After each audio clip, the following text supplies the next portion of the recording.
To call the meeting to order. We have the announcements, please.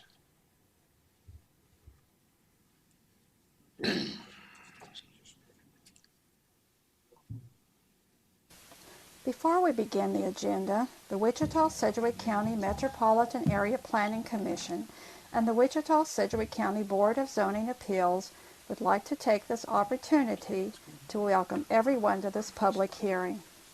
Copies of the agenda for today's meeting, the public hearing procedure, and Planning Department staff reports on all agenda items are available in the lobby of this conference room. The Planning Commission's and the BZA's bylaws limit the applicant on a zoning, subdivision, or variance application and his or her representative to a total of 10 minutes of speaking time at the start of the hearing on that item, plus up to 2 minutes at the conclusion of that hearing. All other persons wishing to speak on agenda items are limited to 3 minutes per person. However, if they feel that it is needed and justified, the chairman may extend these times by up to 2 minutes. All speakers are requested to state his or her name and address for the record when beginning to speak. When you are finished speaking, please write your name, address, and the case number on the sheet provided in the lobby. This will enable staff to notify you if there are any additional proceedings concerning that item. Please note that all written and visual materials you present to the Commission and the Board will be retained by the Secretary as part of the official record. If you are not speaking but you wish to be notified about future proceedings on a particular case, please sign in on that same sheet. The Planning Commission and the Board are interested in hearing the views of all persons who wish to express themselves on the agenda items.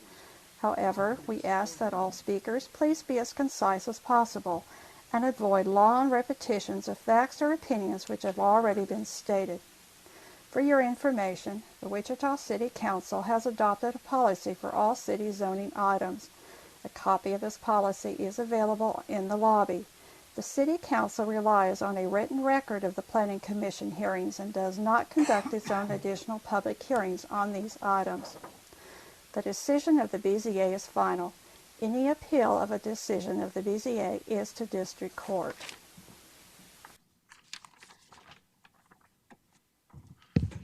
Okay, welcome everyone. And we will start by approving the December 21st, 2017 minutes. We have 5 people that will be abstaining: Lowell Richardson, John Daly, Bob Duell, Joshua Blick, and Rob Harmon. Move to approve. Second. Any discussion? Seeing none, all in favor? Aye. Opposed? Okay, so how many?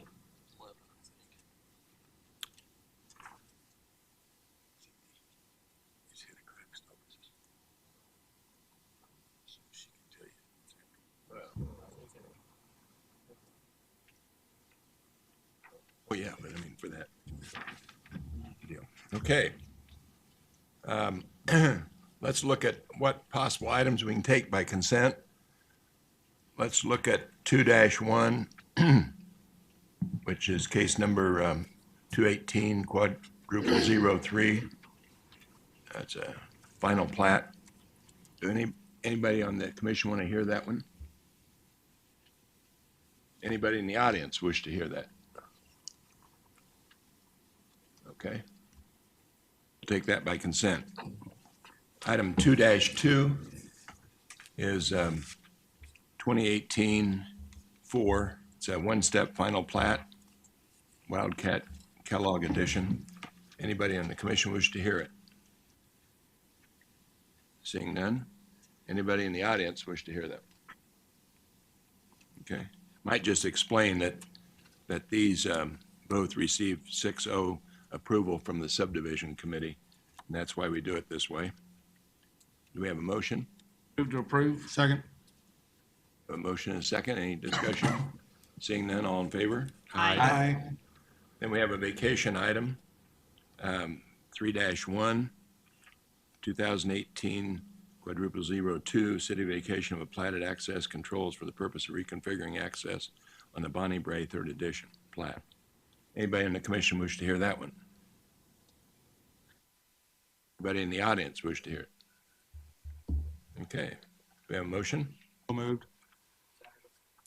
Mike Green and Mr. Klausmeyer seconded. Any discussion? Seeing none, all in favor? Aye. Okay, public hearings. Case number 2017-00042, a conditional use auto sales in limited commercial zoning. And I believe we have to hear that one, or not? Yeah. Okay.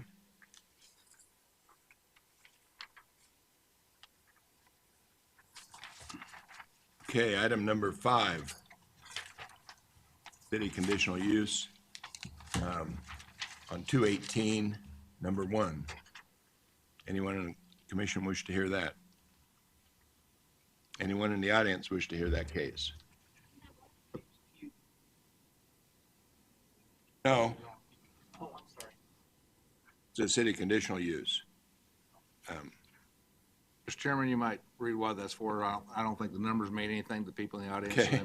It's a conditional use for a 100-foot wireless communication facility on property zone SF5, single-family residential. Anybody want to hear that? Item 5? Okay, we can take that by consent. Case number 2018 quadruple 02, county conditional use for Verizon 150-foot communication tower on property zone RR, rural residential. Anyone in the commission wish to hear that one? Anyone in the audience wish to hear that case? We'll hear that case. Number 7, case number 2018-3, city conditional use to allow a daycare general for a maximum of 77 children on property zone SF5, single family. Anybody on the commission wish to hear that case? Anyone in the audience wish to hear it? Seeing none, we'll take that by consent. Case number CUP 2018, number 1. And I think that's what you said you wanted to hear? Okay, all right. Anybody in the council wish to hear that one? Yeah, we'll hear it. Number 9, case number PUD 2018 quadruple 01. So we'll hear that. Okay. Number 10, it's a zoning issue 2018 quadruple 01, a city zone change from SF5 single family residential to TF3 two-family residential. Anyone on the council wish to hear that on the commission? Anyone in the audience wish to hear that? We'll hear that one too. All right. Let's have a motion on Let's do case number 5, 7. Second. any discussion? All in favor? Aye. Mr. Warren made the motion, Cindy Miles seconded it. Okay, so we'll go back to case number 4. Kyle? Good afternoon, Kyle Kobe, Associate Planner. This is a conditional use 2017-42. This is a case that was heard 2 weeks ago at Planning Commission. It was deferred so that the commission would have the ability to review building elevations and site plan that was to be submitted by the applicant. In addition to that, this case was also heard by the District Advisory Board last week. And the District Advisory Board did vote in favor of it, 6-1, with one member abstaining. A lot of the issues that were raised during that meeting were along the same lines as what was raised during the Planning Commission. The notes from the meeting are part of the attachments in your staff report.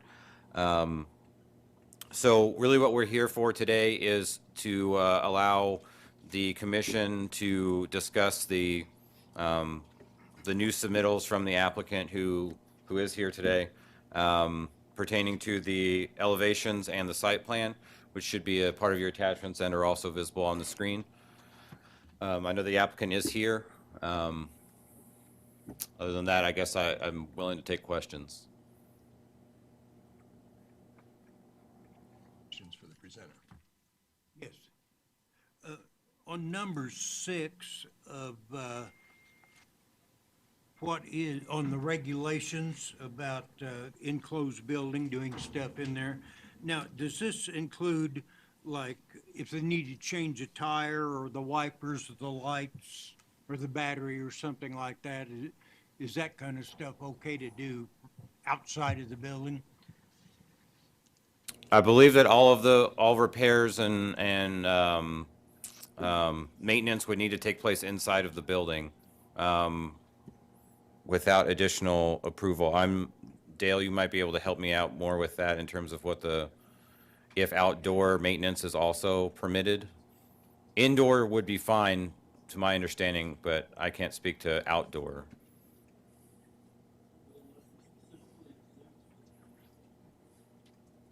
Yeah, you're not working. Try this one.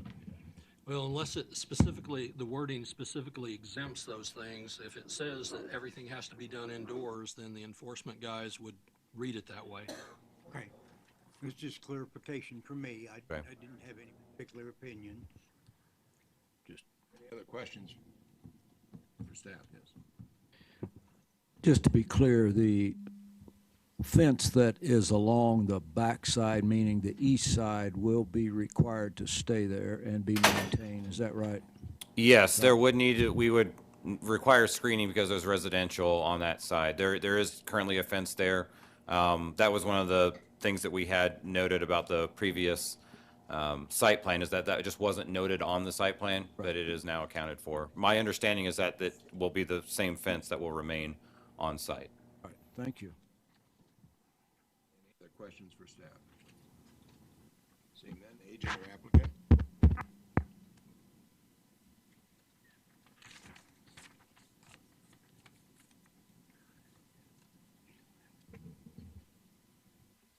Hamid Bakhtiari, 1332 Woodrow, Wichita, Kansas, 67203. I am the owner, the agent architect. Had an emergency today, so I'll be representing this case and any questions you guys might have. I just want to start to address the question you had, sir, about the maintenance. And in the plans that we've already got approved, we do have a bay for maintenance of the vehicles. So we're aware that all that maintenance needs to be done inside, and would express that to whoever's renting the property as well, just to be in accordance with all local regulations. Do we have any more questions?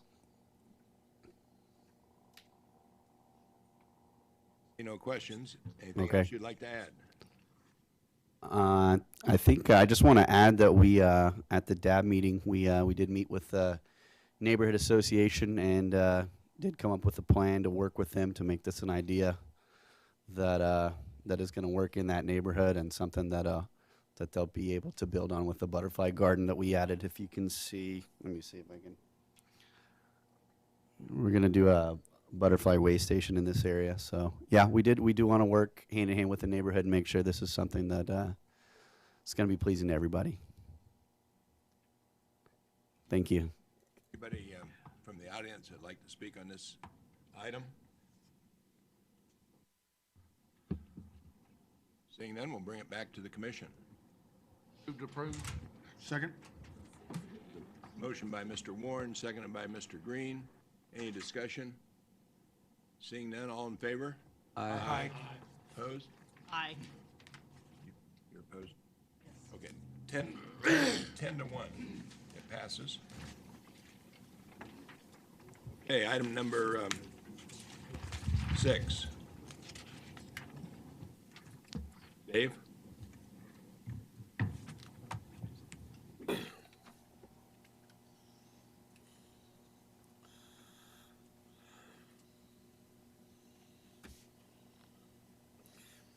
Thank you, Mr. Chairman. Dave, you're out with planning staff. This is conditional use number 2018-02. This is the request from Verizon for a 150-foot communication tower east of 127th Street, north of 63rd Street. I'm sure the commission will recall consideration of this request last fall, but we are talking a different location. If essentially the difference between what was heard last fall in this case is that the new location proposed is 700 feet east of 127th Street, where last year we were talking only about 150, 200 feet, 250 feet, something like that. The aerial shows the new location outlined here. It was closer to the 127th Street approximately at that location last year. You can see this in relationship to all the other interests. And I would note, for the sake of discussion, Cook Airfield is to the south and east of the location. We provided you copies of site plans that were submitted with the location. These are the maps that show where this site sits in relationship to 127th Street. It's supposed to be 700 feet east. We're still only about 150 feet or so from the north property line. A copy of an aerial photo with the site location provided by the applicant, and I'm sure they will go through this when they make their presentation, a little more detailed with regard to what is actually proposed, a blow up of the internal compound where the tower will be, the 150-foot monopole, the equipment building, the other improvements that we've done inside the compound. And this is a drawing showing the 6-foot privacy fence that will be constructed surrounding the compound where it will sit. Aerial photos. The reality is this is looking at the property that sits to the north of the site. The tower will be roughly in this location. I'm looking now east from 127th Street. This is the drive entrance that will be used. You can see the hedgerow that is on the property line to the north, and the tower would be located further back to the east, kind of over the little crest of the hill. This is looking north along 127th Street. The entrance to the site is just to the bottom. This is the edge of the hedgerow that is shared with the property line to the north. This is looking west from the entrance towards the properties that are west on the west side of 127th Street. This is a shot looking south along 127th. 63rd Street is way down here in the background. You can see the houses that are on the south side of 63rd Street. This is another shot on 127th. I'm looking east, kind of northeast, and the tower location would be roughly in this area. So I think the staff report provides you all the information regarding what we're talking about here. This is a resubmittal of the original application, primarily because the application last fall was very site-specific with the legal attached and advertised of the lease area, which is the case here as well. They are proposing the lease area as shown on the data that is provided, and it would be the area that would be zoned would be the square where the tower would be located. So I'll be happy to answer any questions and providing information regarding why we're here. I know Mr. Wagner is here to help with any issues that might come up about the whole protocols of what are going on. And Mr. Holland, on behalf of Verizon, is also here. Thank you, Mr. Chairman. Dave, just to refresh my memory and kind of keep me straight on procedure, we did approve the application when it was here before and the Yes. old location. The Planning Commission recommended approval. It went to the County Commission.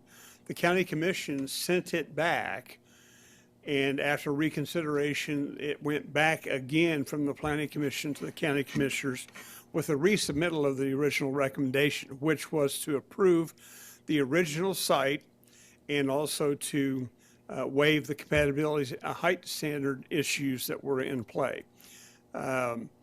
Before the County Commissioners took final action on that request, the applicant requested that that request be held in abeyance or just be held, and this new location further to the east be submitted. Primarily because all the property owners surrounding, and I didn't put the map in, but all the property owners on the west side of 127th and north that were notified about that request filed protest petitions. So part of the requirement or the intent with this new location, and I think Mr. Holland can address that, was to try to move the site further to the east with the hope that that would alleviate neighbor concerns and that this case might go forward without protest. We don't know that will happen, but that's what's going on right now. Any other questions? Mr. Richardson. Dave, just to kind of summarize here, if the tower were moved another couple of 100 feet to the south, we wouldn't be having this conversation. It would meet all the criteria. Is that right? I mean, the only reason we're here is because it doesn't meet the setback to the north residence. We've solved the Well, problem. that's not 100% true. It takes a conditional use permit for the tower to be approved. We would not be asking for the waiver of the compatibility standards regarding the setback from the property line to the north. Right. The concerns about the setbacks off 127th are alleviated by moving the property to the east. Okay. And I think you'll hear from Mr. Holland that the change from the original location roughly at this point further east took a long negotiation with the landowner to agree with that. And so there's, you got other landowner issues involved here to get to this point as well.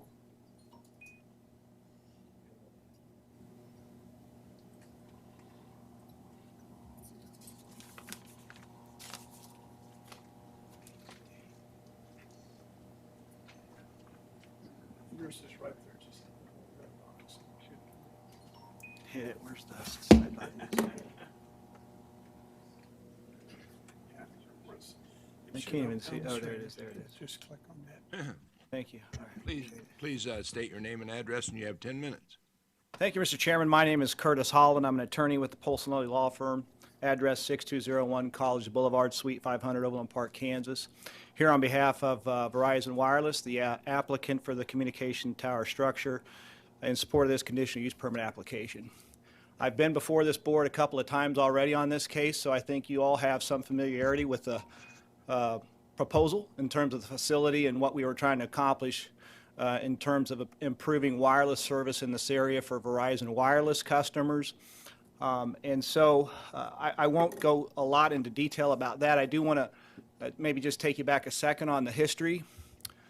This is a second application, a new application and separate application from the first application. Excuse me. As staff indicated in the report, we were here once before, went to the Board of County Commissioners. It was remanded. You considered it again in December. At that meeting, on the day of that meeting, some of the residents to the west, I believe Mr. Van Dyke, one of the neighbors to the west of the property, submitted some information to this board indicating that our landlord, our property owner, would be willing to reconsider a new location on the property. And we, Verizon, indicated that we would be willing to work with the residents on the new location, subject to meeting with our landlord and trying to work out a proposed location that they would agree to. But we were willing to, in good faith, roll up our sleeves, go talk to our landlord, visit with the residents about what would be permitted. And so that's kind of what did take place, and and this is the result. This new application is the result of those discussions.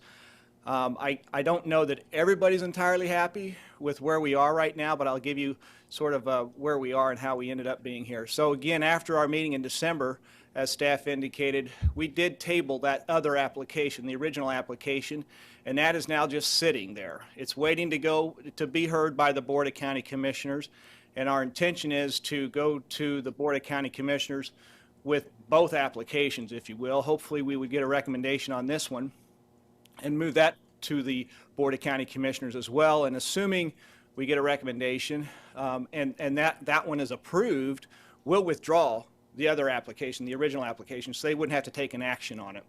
But we are holding it in advance to allow them the opportunity to decide which location they prefer.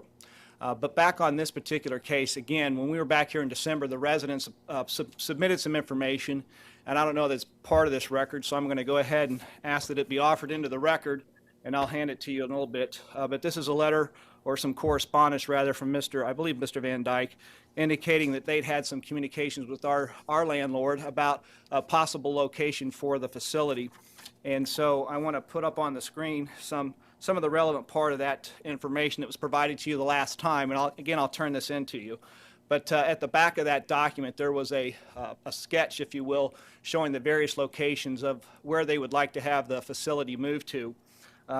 Again, if you remember, the issue was, let's move it as far to the east off of the road as we can, move it as far away as we can. Originally, our landlord didn't want to do that, but after that meeting in December, they did agree to reconsider that position. And so they did allow us to move the facility to the present location that's represented in the site plan and in the application that's before you tonight. But just to show you the area that we're talking about where it's being located, and this, it's hard to tell, but this line up here, if you will, let's call that the road. And this line here, we're heading east away from the road, and then we're putting the tower somewhere in this area. Am I backwards? Well, okay. Well, in any event, let's just say this. The little octagon here is the location for where the proposed facility, where the neighbors, I think, the residents wanted it to be located. And if you can read on the box here, I don't know if it's, I guess it's legible. It says approximate location proposed by neighbors and airport approximately 700 feet to 800 feet from the property owner's west property line. And that's exactly really what we did. We moved it 700 feet. We didn't get to the full 800 feet, and I think that's what the issue is still here with some of the residents. They'd prefer it to still be 800 feet.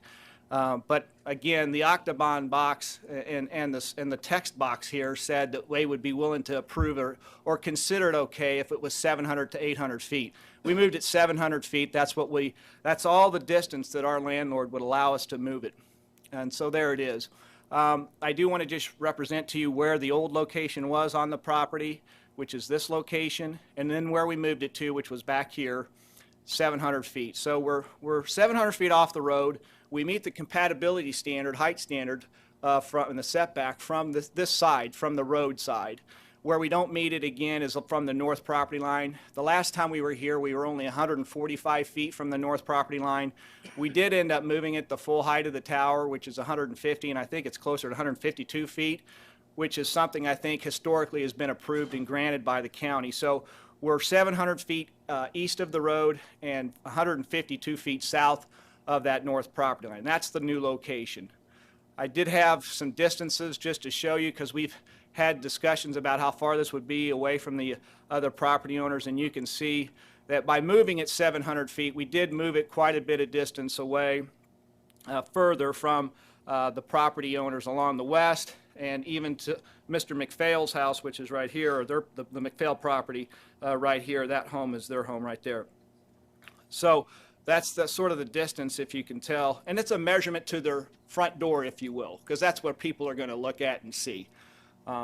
So that's the distance. This is the old location, and you can see the numbers there, but I've got a chart that showed kind of what happened. We got the column stating the old location, one stating the new location, and then the difference. And you can see the differences between where the tower is relative to the neighbors' properties now. And in all cases, we did move the tower further away, and you can see in the right-hand column, those are all additional distances from where the tower is now relative to their homes. So that helps give you an idea of what that, what we did to try to meet their concerns, and I know that they feel maybe we came up a little bit short because they'd like it to be the full 800 feet. We are at 700 feet. We do think that's a considerable distance, a considerable compromise, and it's the distance that our landlord, our property owner, would allow. They wouldn't allow us to go any further to the east than this location. So that's how we ended up where we are today. Again, it was an effort to try to meet their concerns, and we hopefully we did. At least you'll recognize the effort on our part that we tried to. And I know that you recommended approval of the last facility. The last time we were here, we're asking for your recommendation for approval again with this one. We have moved it a considerable distance, and so we would hope you'd find favor with that. And then just real briefly, and I'm not sure I'll get another chance to come back up here, but if I can, I would like to if the residents have something and I could address that. But I do want to talk about the stipulations, if you don't mind. We're in general agreement with all the stipulations, but I wanted to talk about stipulation B, if you can look at that real quick.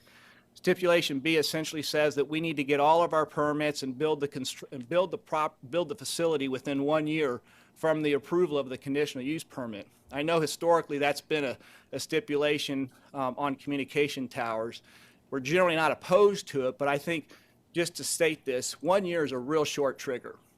And that means to get all of your permits and then to build a facility and to build any facility in 1 year is a pretty short trigger. So I think the 1 year, if we could, I'd like to lengthen that, and I would ask for your indulgence to have that be changed to 2 years, if possible, and really make it 2 years from the date the building permit is issued. So if you would consider that. The other issue or reason or concern I have with that is that in the event, and this happened, this is just something that happened in a different jurisdiction, not yours, but there was some similar language like this in another case I had in a different jurisdiction, and what happened afterwards is there was a lawsuit filed.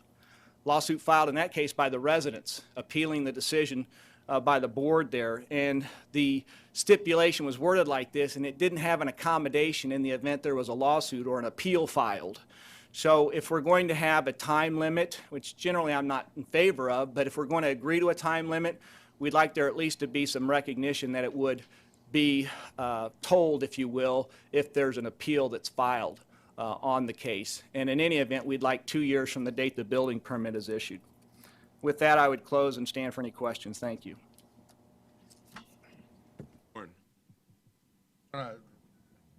Make a statement and a couple of questions, see if they're in line. The original location that was approved the last time we met on this, that location was mainly favored by the owner of the land and opposed by the majority of the landowners around the property. Does your company, do you have a preference, aside from protest and all the other things? Does one site favor the other for you, or is it really inconsequential to you where it's located, either closer to the 127th or the 700-foot back? Well, I would say that our preference would be the one that's closer to the road. And the main reason is probably the construction costs increase. The further east you move away from the road, that means longer lines for utility runs, longer costs, or costs that are more costs due to the road construction and so forth. So it's probably more just because of the excess construction costs. My next question would be, is the owner is willing to compromise to help out the neighbors, but his preference would be also his preference would be closer to 127th Street if all things were. I think originally they were their decision making, as far as I know, because I didn't talk to them directly, but we've had our folks have talked to them, and I know the residents have talked to them, was that they wanted to put it on their property in a location that would be sort of out of the way so that their property could be developed in the future. They didn't want the pole in the middle of the property, which, as I remember telling you last time, under your compatibility standards, it forces that pole to be in the middle of properties, and so you have a, it really makes it difficult to find a landowner willing to lease their land. but I think they wanted to move it out of the way, and that's why they chose that first location. I think that was their thinking as they moved this thing forward too, is they still want to make sure that they can develop the rest of their land, but they were trying to accommodate the residents by agreeing to move it to the east. And I think standing here today, I'm not sure they have a preference. They would be willing to do either of these locations. Any other questions for the applicant? Hartman. Why does the owner object to the 800 feet? Again, I think it's just this, they think that the further you keep moving it, the more it impacts their development, and I think 700 foot was sort of the limit, you know. I can't necessarily speak for them, but that's what they've told us. So, and I've got confirmation on that from them. Questions? I'd like to ask staff about that number B. Is there something in the regulations that allows you as staff to extend the, that 1 year to after it reaches that point and it's a necessity? Well, given the attention that's paid, I think staff would be more comfortable if you want to waive that, the 1 year and say within 2 years of the issuance of a final building permit or all applicable permits or something to that effect and increase it to 2 years. We just, from an administrative standpoint, we'd like to know that stuff is actually going to be completed instead of just hanging out there for. Okay, thank you. And just if I might, if that's the way it gets worded and recommended, we would be okay with that if there's some acknowledgement that if there's an appeal filed, that would certainly toll that deadline, because we're probably not going to, I mean, I don't know what we would do, but litigation can have an impact on construction. Questions? And you will have a rebuttal time after that. Thank you, sir. And then I would like to turn in both the letter that Mr. Van Dyke entered the last time in December. I'd like to enter that for the record today, as well as a copy of the PowerPoint that I showed. I have one more question, Mr. Green. I would assume that you would like to have or letter B be applied to your prior request also, not only this one, but the one before? I don't think that's before you, but I think that I would don't be, think we can do it would be that. better, but yeah, I don't know that that's in front of you. Yeah, I guess I apologize, I didn't pick up on that on the earlier one, but I certainly think that it's better this way. Any other questions? Okay. Thank you, sir. Who in the audience would like to speak on this case? Andrew.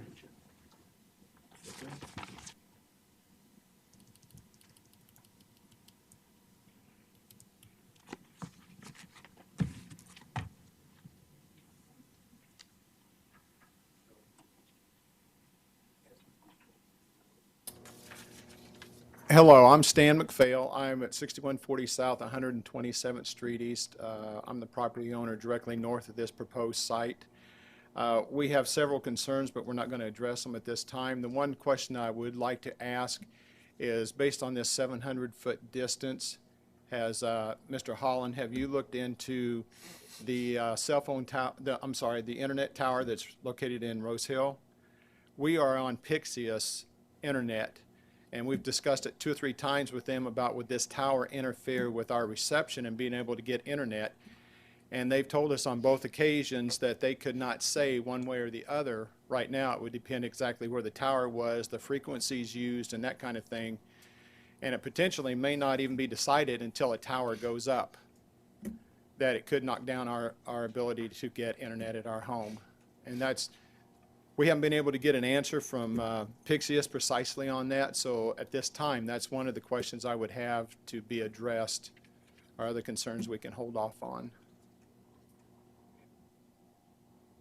Yes, Commission members, I do want to point out, and I know I'd mentioned the statute during when this item was up before, but KSA 66-2019 specifically prohibits governing bodies, or essentially planning commissions, from considering reception and whether there already is there are frequencies that may be used, or whether there are already towers in place and things along those lines as factors for denying, approving an application.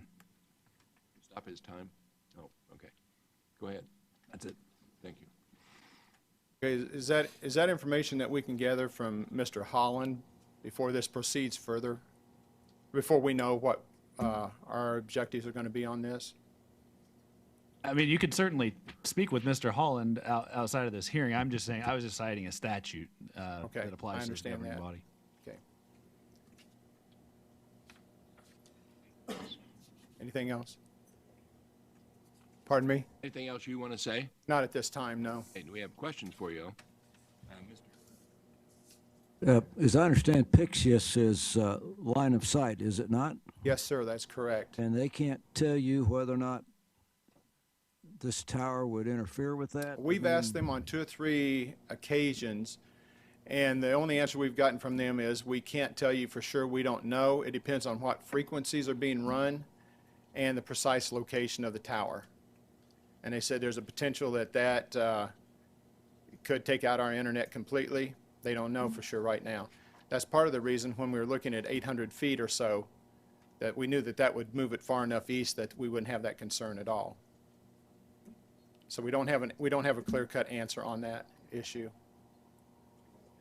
And the last time you spoke before us, they indicated that if it was going to be this close to your property line, because you're to the north, your property's to the north of this. Yes, sir. Of this site, that if it was going to remain essentially that close to the property line, your preference was closer to the 127th. No. No. No. This would be a No, that's why when we had a discussion and we thought we had an agreement with Verizon after the 12/7 meeting, because we were told that Verizon would be willing to move it anywhere we wanted, and we had an okay from the landowner of 800 feet. And that's why it surprised us that we came back at 7, because we knew the 800 feet would be plenty far enough for us. It would clear the internet problem and all of that. So now we're questioning it when it's 700. 2 locations, though, of the 2 locations, whether this one or the one that's closer, you would prefer this one? Yes, sir. Okay. Yes, Thank sir. you. Anything else? Questions? Okay, thank you. Next speaker, please. Anyone else? Seeing none, would you like a rebuttal time of 2 minutes? Or 3 minutes? 2 minutes. That's what I thought. Thank you. I appreciate the comments. I don't know the answer exactly to your question. I will find out and give you an answer. I think I mean, my general knowledge of it, and I'm not a techie, I'm a lawyer, is that we're licensed for a specific bandwidth, and that I do know this much under FCC rules. We are prohibited from causing interference of the kind that you're talking about, and that needs to be addressed if there is an issue. And in fact, we would be in trouble if we don't address it. And it would be, the FCC can cause us a lot of pain if we don't. So I would say, but as to your question, I will find out if it would cause any negative impact to you or potential negative impact to you, whether that be at 700 feet or at 800 feet, if it makes a difference between those 2 distances. I think that was your question, if I understood it. And I don't know the answer sitting here, but I will certainly endeavor to get an answer for you guys and then get it to you. And I know just on the one point, that our landowner, I wanted to clarify this, our landowner agreed to consider moving it to 700 to 800 feet. I think the correspondence indicated they would be in agreement with moving it to the octagon shape that you had put on that map and where that was, and I won't put it back up, but it was a 700 to 800 foot, and I did promise you that I would work with our landowner afterwards to try to move it as far as I could. We're subject to what they decide, and they decided in this instance, that for whatever reason, 700 feet was the limit that they would go to. So we did, I think we did live up to what we said we would do for you or with you, and I'm sorry that if that's not totally acceptable to you. If it's the issue regarding the interference, I will get an answer for you on that. But I do think that it was quite a move for us to do that, and anyway, thank you. 2 questions, one for you, sir. Just to be clear, the Cook Field, the airfield has signed off on this, or I know their concern was a tower encroaching on their flight pattern. They didn't speak here today, so I'm assuming that they're okay with this, but can you speak to that? So I'm told, it's been represented that they're okay with it. We haven't spoken directly to them, but I think the residents had maybe have talked to them, or maybe they've talked to the staff, but my understanding is they're okay with this. They originally didn't, if you remember, they liked the original location closer to 127th Street because the further east you go, they think it starts to impact their flight approach and landing approaches. Purpose of my question. And so, but they haven't weighed in directly to me, but I understand they're okay with this. At least I hope they're okay with it. And they would probably be here if they weren't. The other question I've got, and I'm not sure how to ask this because they're not at the podium, but there were protests at the old location. My understanding is protests were filed. That's correct. That's correct. The question that I would have is that since this is not to the full 800 foot, do they intend to file a protest Mr. if Ward, we were to approve? is this a question for, This is a question for for anybody in the audience that's interested in this. I don't know if I can ask that question. could you come back up? While he's doing that, this is a new application, so they would have 14 days from today to file protests, and so the protest could be completely different than the previous case. That's correct. Okay, thank you. Any other questions? All right, we'll bring it back to the commission. What's the will of the, Move for approval. Second. any changes in the recommendation about On letter B, the length of time? Well, the letter B, didn't we, that's all right, the time element, yes. And trying to think. Were you thinking 2 years from the What, time it's what permitted? Dale said earlier, that 2 years from the time of the issuance of the building permit. Applicable permits, yeah. Excuse me? 2 years from the applicable permits being Yeah, but approved. the building permit's what kicks the time element. And with the motion, there was also a question brought up about if there were litigation. I believe the applicant brought that up as well in terms of that potentially tolling the time frame. That's up to you as the motion maker. Litigation comes up, there's not gonna be any building permit issued. I mean, that's my opinion. Chime in, my understanding would be we would give 2 years and we would accommodate the issue that in the event a lawsuit was filed, it would be automatic, and we'll wordsmith that by the time it gets to county commissioners. Okay with it? I'd second that. No, we have a second. I'm okay Oh, with you already that. did it? I beat you to it. Okay, Just so it moved, got Ms. done. Miles, seconded. Any more discussion? Seeing none, all in favor? Aye. Opposed? Aye. Okay. So what's that, 10 to 1?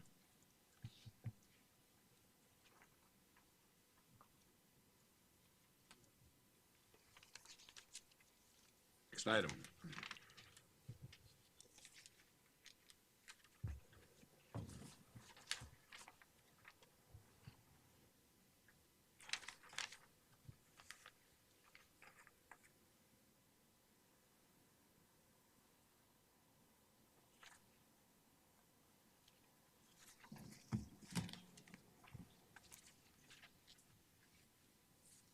Okay. Next case is CUP 2018-01. Dave, you're out and staff. This is an amendment to DP 323. The moorings CUP were roughly on the west side of Meridian, north of K96. The area under consideration is outlined in blue.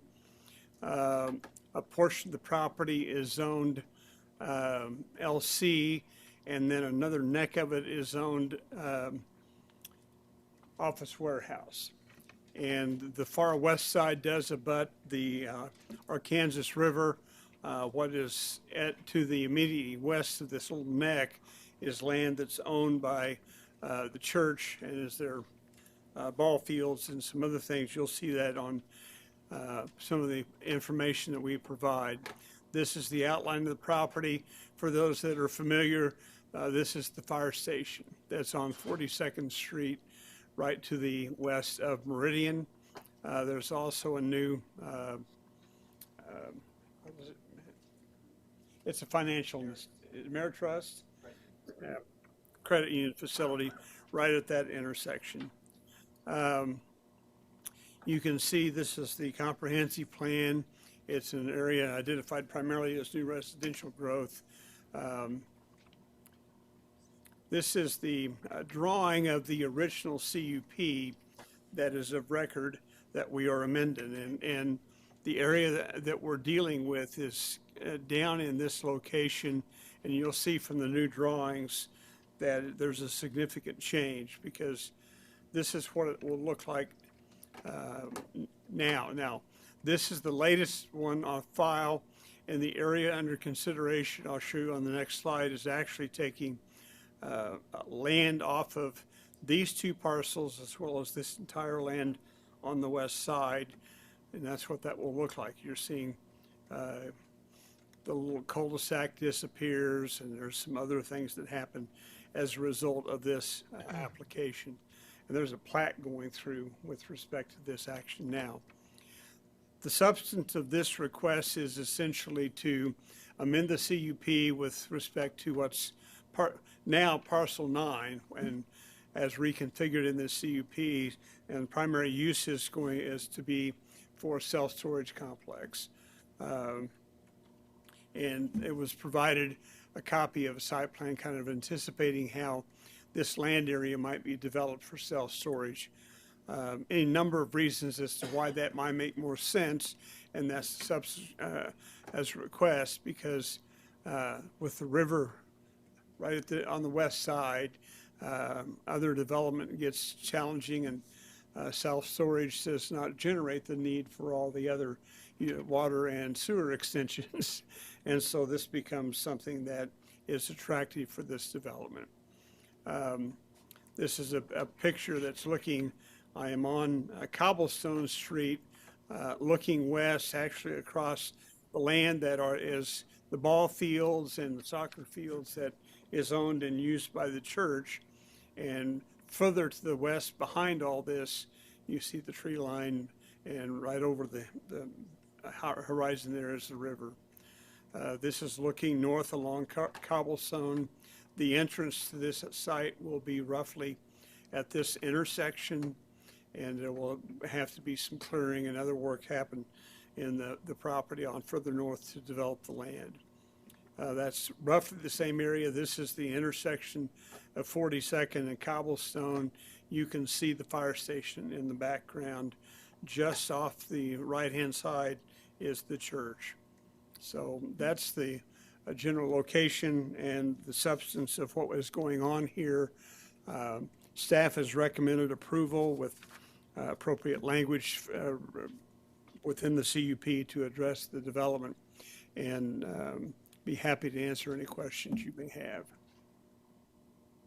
Thank you, Dave. Had I seen the second or the first drawing of the community unit plan, we probably would have been hearing this because it was not in our packet. And I assume that's a concept drawing, does not match the plat that's there today with those two cul-de-sacs. And that's part of why I wanted, can you put that back up? This? No, the one before, that one there. So that's all we had in our packet. I wondered, that does not represent the plat as it is today, right? That's a concept drawing of those two cul-de-sacs. Well, maybe this isn't working. That is a concept drawing, not a copy of the plat. Is that right? Okay. So this drawing reflects the CUP, and it's not the plat. And the agents here that can address that in more detail. Yeah. Well, essentially, that's a concept drawing, and they're going to redo the north piece of that that's in crosshatched. Well, there's a whole bunch of stuff going on with that property to the north, further to the north, and I'll let the applicant address all that. We could just have him quickly tell us what's going on. That'd be helpful. But that's not a part of this application, as I understand it. Yeah. I may be able to shed some light on this. Russ Avey, Boffman Company, agent for the applicant. What you're seeing before you is the CUP in its entirety. When we amended what Dave had showed you previous to this drawing in 2009, 2010, we elected, I don't want to go to the old drawing because it's really a moot point at this juncture. So in 2008, 2010 timeframe, we had worked with the developers on replatting and reorganizing the CUP into this configuration. The Planning Commission approved a preliminary plat on the entirety of this tract that shows kind of an anchor-shaped cul-de-sac system coming off. We elected at the time, the platting requirements were altered to simply final plat this front, most shovel-ready portion of the CUP, since we did have some commercial development interest at the time. And then we elected to kind of put this back half of the CUP on hold for the near term. As it turns out, we've had considerable interest in this self-storage units. As you know, the Bachmans have done the Harbor Isle and the Moorings development. There's over 500 homes in the area, all of which would be, quite frankly, interested in some sort of alternative storage, off-site storage use for the Meridian corridor. So we took this overall concept, we final plat the front half, and now we are simply eating this portion of the site, final platting it. The plat has been approved by the Planning Commission here recently. So what you're seeing here as Parcel 9 is reflective of what the plat that has been approved illustrates as well. Ultimately, this northwest quadrant will be final platted in some configuration in the future. Questions? Okay, thank you. Thank you. Anybody in the audience like to speak on this case? Seeing none, we'll bring it back to the commission. Move to approve for staff comments. Second. Got a motion by Mr. Bill Johnson and a second by Mr. Hartman. And do we have any more discussion? Seeing none, all in favor? Aye. Opposed? Okay, thank you. It's 11-0.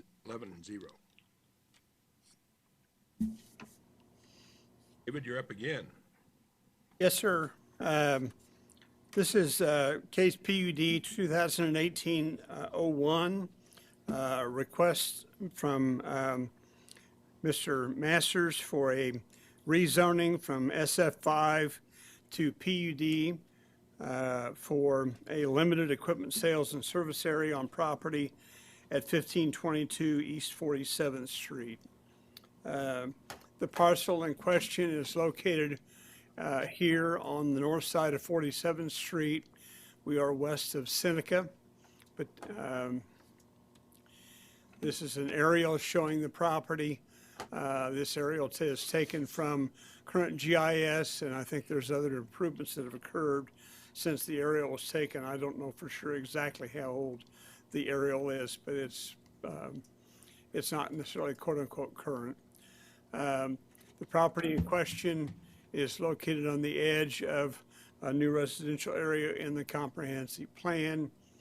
This is a copy of the PUD drawing. I know some of you got hard copies in the packet, and we'll address that with Mr. Richardson and others. I think we'll probably be providing hard copies and mail-outs to everybody from now on. But the actual drawing for the PUD shows the house, the buildings, as well as some other existing buildings in the back, and the language with respect to restrictions on what is would be applicable to the PUD. The staff report outlines background and a general finding based on what we know going into the hearing. And well, let me go through the aerials or pictures. This is looking north across 47th Street at kind of the east side of the property. You can see some of the vehicles parked out here, as well as one of the buildings. This is looking south across 47th Street. No, this is the neighbor to the west, I'm sorry. The neighbor to the west with his large building. This is looking east along 47th Street. The edge of the applicant's property is here, and you can see further improvements with the old house that's east of his location. And that property is looking west along 47th Street. Kind of a blow-up of what he's got for a sign up in front of his, the house, and then that first building that is a building on the east side of the house. This one is actually taken from the street to the north of dead end, and you're looking south towards the property in question. This is a large building that's on the back side of the applicant's property, and it's his house is sitting at this location. The staff report's recommendation is for denial, as outlined in the staff report. The conclusion we drew was that the intensity of this operation as exists on 47th Street at that location was incompatible with the single-family uses in that immediate area. However, as noted in the staff report, if the Planning Commission is inclined to recommend approval, we have a number of conditions that we are recommending. It's my understanding that the language on the CUP drawing as amended does reflect the language that was outlined in the staff report as a recommendation going forward. So with that, we'll close the presentation and ask other questions of the Planning Commission, and I know we have folks here to address this. It is in the city limits of Wichita, isn't it? Yes. And how long has this property been owned by the applicant? According to the applicant, he's owned it for 20 years. And as I noted in the staff report, part of the reason that we're at this juncture is that previous business activity occurring on the property reached the point that he was in violation of the code requirements for conducting business that was beyond what would otherwise be allowed as a home occupation. There were citations and issues before the codes court, and as part of the rectification of those issues, the options were essentially, which is true in every case, when you are not in compliance, you either cease what's going on or you seek an amendment to the zoning of your property to accommodate what's happening, and that's why we're here today. I own property in this vicinity, so I don't feel like I can make a proper judgment, so I think I'm gonna step down. I have a conflict of interest. He's withdrawing. Withdrawing. I own property in the area, and so I feel like that I should withdraw.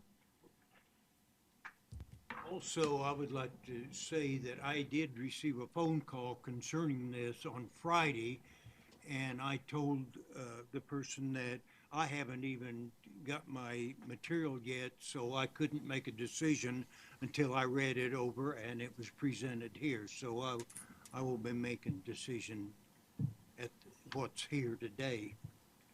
I also had a call, and I simply told the person that called that, thank you for calling, but I don't want to discuss the case. We all probably got a call. Too. Okay. Any other questions for staff? For what it's worth, staff got lots of calls on both sides of the equation, so. Yeah, but you have to take them. I guess I've got a staff question on the being cited for violations of zoning regulations. How long ago or how often have these, has this property been cited? The case, first contact, according to the information that was provided by neighborhood housing or the neighborhood group in MAPC, indicated it was, some of it went back at least a year ago and maybe a little longer in terms of the initial contacts. There were follow-ups, and then it resulted in a case being filed with the codes court. So that has not been adjudicated yet? It has, as I understand, the initial action was the applicant failed to appear, which results in a different action by the court. And by the time he got back in front of the judge application had been made here, and it's my understanding the codes court is essentially holding this in abeyance until the zoning process is handled. I assume that no one will use that information to make a decision. I've been told that. Mr. Hart? Yes, Dave, do we have a list of what the code violations were? I did not get details on that. It was primarily the conduct of the business, and I understand it was not only just the mowing contractor, but there was also more repair and outdoor storage of the mowers and some other activity, some signage issues that were cited, and I think the applicant can tell you that some of that stuff was mitigated in the intervening time between when they first were cited and today.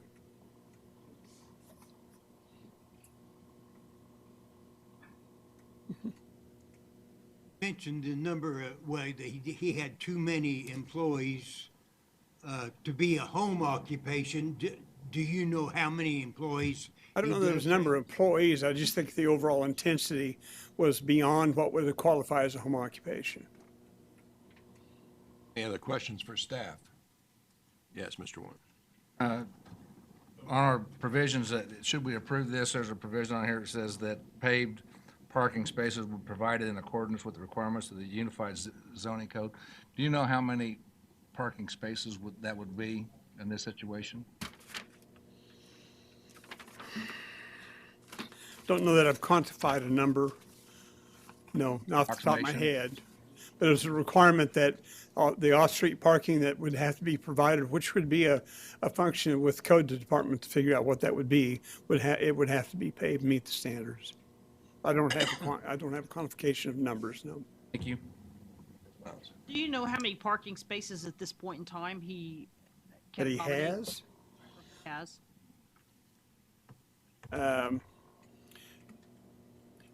In terms of marked spaces, no, but as you can see, we've got 4 to 5 right now parked in front of the area, which does go beyond the width of the drive entrance coming off of 47th Street. So, and you know, parking spaces per code also counts those that are inside buildings.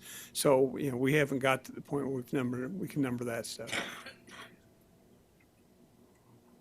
Dave, you have marked on the there's a place on the CUP that calls for the equipment display area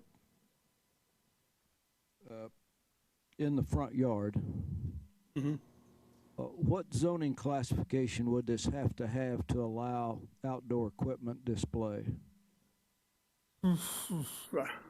Right, LC with a conditional use. So by right, it'd have to be GC in order to allow that. Well, just and to be clear. the reason this is a PUD is because they'd have to rezone GC, which would be even a more harsh issue. Right. That's why we recommended going forward with the PUD, because it gives us the ability to not open up the laundry list in the general commercial district of other uses that could occur. I understand. Any other questions? Seeing none, we'll have the agent or applicant has 10 minutes for presentation.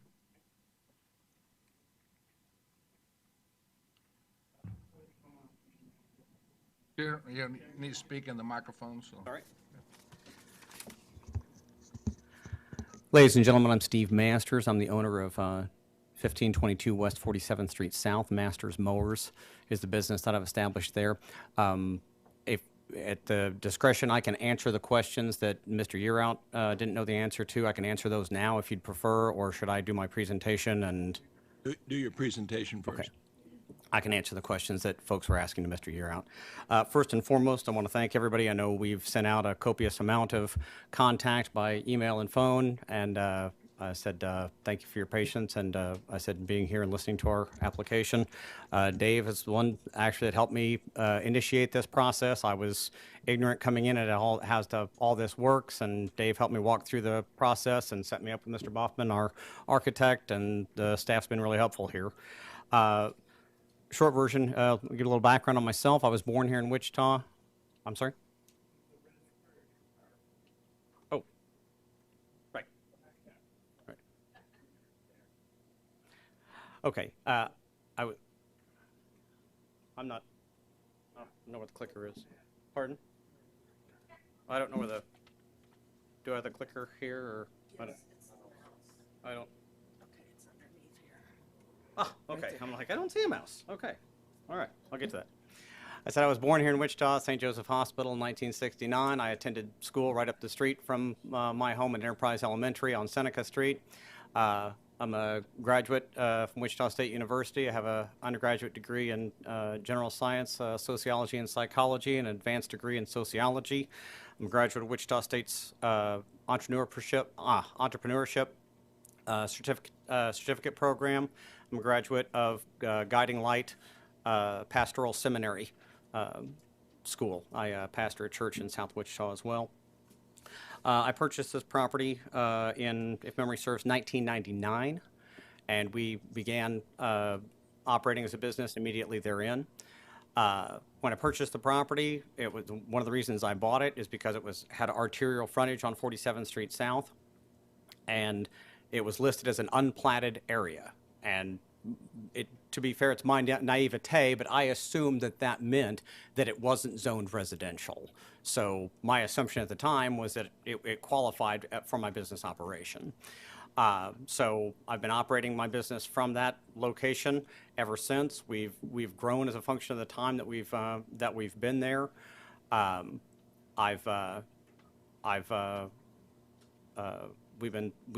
always strived to be a good neighbor to the people in and around my home, business, and neighborhood. I served 2 terms as president of the Homeowners Association of the Mead neighborhood by Pawnee and Grove Street, and a single term as the vice president there. So I'm used to hearing folks who aren't happy with different developments in a neighborhood, and I like to believe that I'm good at being proactive and trying to endeavor to mediate and mitigate those difficulties. To that end, there's nobody here speaking for or against this cause that I haven't spoken with personally, gone to and said, hey, if you're for us, great, tell us why. If you're against us, please let us know what we can do better and do differently to win your favor or to minimize the effects that our business has on your life and livelihood. I believe ultimately, ladies and gentlemen, that everything is about balance, and you're trying to balance my needs and my rights as a homeowner and a business owner against the rights of the folks that don't want us to operate. And in my assessment, those things come down to impact.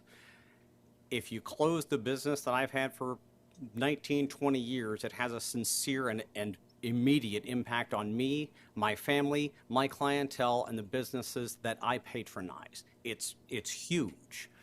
If you allow this, there is an impact, to be sure and to be fair, on my neighbors and those in and around my neighborhood. My argument is that the impact on everyone else, cumulative, is far lesser than the impact on me if you vote to the negative. To me, impact can be boiled down to 4 facets. There's sound, sight, valuation, and traffic. We have never been cited for excessive noise in the area. We've never had a noise complaint issued by the police department, nor have we had a noise complaint generated that's gone through zoning. We've never been ticketed in any way for a parking violation, a traffic violation. No one has ever been arrested in course with actions on or because of my property. There have never been a traffic accident involving any of my customers in nearly 20 years' time. So I believe that the traffic aspect, likewise, the traffic count on 47th Street, which is my home, abuts 47th Street, where my address is on 47th. The traffic count per Sedgwick County data is 10,000 cars a day. I will warrant that we don't have love to have that many customers, but we don't. The impact on traffic of the customer flow from my location is negligible. It's a drop in the bucket relative to the traffic flow that's available on 47th Street South. So that's that's sound and traffic. As far as sight goes, I've got pictures I'll bring up of our residence. Our residence is clean. It looks like a home. It's well maintained. We have attractive landscape. We keep our lawn in impeccable condition. My home has never been cited for any code or zoning violations relative to its upkeep and appearance. Our property values have risen as a function of time. We have 6-foot privacy screening encasing the home on all available sides. And my neighbor to the west has, bring that up, has giant arborvitae trees further screening him from our location. We have 1 acre, approximately, it's give or take. These were acre lots. The city came in and widened 47th, and it took them down. I think we're 0.87, but we're approximately 1 acre lots. Myself, my neighbor to the west, my neighbors to the north have acre lots. The property to my east is a 3-acre plot, and we are centrally located. So, again, my presentation is that we have a very mild site impact to any of the properties in and around our neighborhood. And I think that covers all of the aspects of impact that I wanted to mention. Okay, I wanted to bring up, this is 47th Street and West, which is 47th Street dead ends at West Street. The county maintenance yard is located there. There's the Pleasures Topless Dancing Club is also on that intersection. There's large fields at that intersection. There's some storage of some truck bodies there. My point is that clearly and obviously this is a commercial and industrial zone. Moving on to 47th and Meridian, there's a giant field just north and west to northwest of 47th and Meridian is a church. It's Church of Christ. The northeast corner, that's owned by Jeff Lang Realty, and it is a commercial property. Moving on to the east is Euclid Street, residential neighborhood to the north. To the south is the giant soccer facility. It's Sedgwick County Soccer Association. There's traffic. I think they have parking for 1,000 vehicles, if I'm not mistaken. It's a great number of vehicles, and that's the large. It's I think 100 and some odd acres. It's a giant property. Just a little further to the south. I'm sorry, to the north is the other soccer field. I believe that's the AYSO soccer complex, and likewise they have some 14 soccer fields there, and such. Just moving further east, this is the maintenance and repair facility for the Sedgwick County soccer field. They have outside storage of landscape and earth equipment. They have a large metal shed whereby they do, ironically, the exact same thing that we do. They work on small engine equipment for the Sedgwick County soccer field. This is 350 feet, I believe, from my front door. So moving on, there's the drainage ditches along 47th Street on either side from that point. Moving on further east is the Westport Airport, which is, again, a multi-acre facility. This is, I think, 60 or 70 feet from my front door. Is a again, multi-acre, I'm sorry I don't have the numbers, multi-acre FAA certified airstrip. They launch hot air balloons and land single-engine aircraft from this spot. This is directly diagonal across the street from my property. Could you finish up in 30 seconds? Okay, I'm sorry, sir. This is Millwood Court, Millwood Circle, which is directly across from my property. Every single residence, this looks directly onto my property.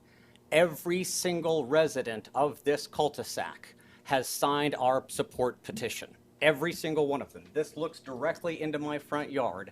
Everyone that's most definitively visually impacted by my business has signed our support petition to keep us in business. This is the house next door I was talking about to my west. It has a 50 by 70 garage building on it, and there's privacy fence between my property and this property, and there's arbor vitae trees in between. Oh, I'm sorry, I think it's moving in the wrong direction. Your time is up. I'm sure you'll have more time because I know there's a number of questions. Okay, can I go back to the plat map if I'm going the right? Oh, I'm sorry, this is, I think, I'm sorry. Right, yeah, this is the Chavez property. They own the property back behind us. This is looking at the dead-end street. I think Dave brought that up. This is rear of the property from. Okay, we'll go to questions now. I'm sorry. Sir, you looked at, on the packet that we got, there's a number of recommendations staff has given us. Yes, sir. Should we approve the PUD, some conditions, are you in agreement with those conditions? Yes, sir. We're actually in compliance with the vast majority of those already, and we have no arguments whatsoever with being involved in approving all of those. I have a couple of questions. One of the aerial photos shows a substantial amount of equipment stored outside in your yard. Is that still there? No, sir. I've got a picture at the chairman's.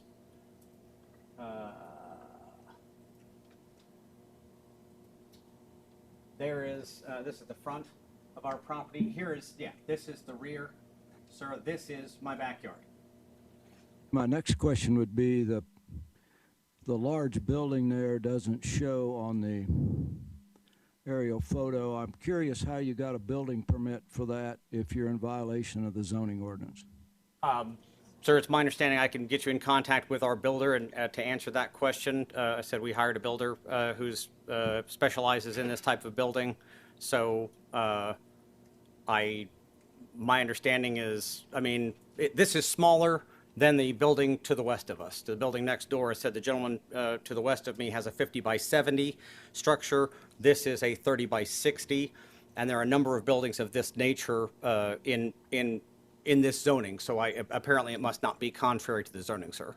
I asked the staff to research this, and they don't show any building permits on this property since 1999. Okay.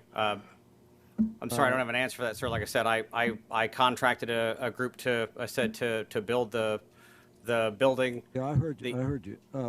So I'm concerned about the safety of that building and your neighbors. It's right against your property line. Would you agree to have that building inspected by the code people? Absolutely. Absolutely. Is that a condition of this?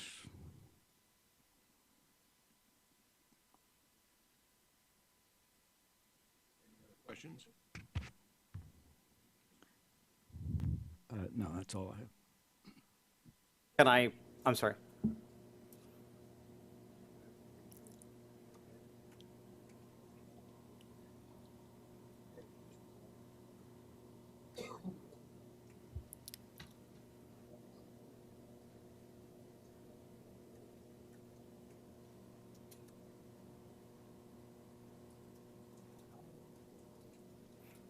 We built the building,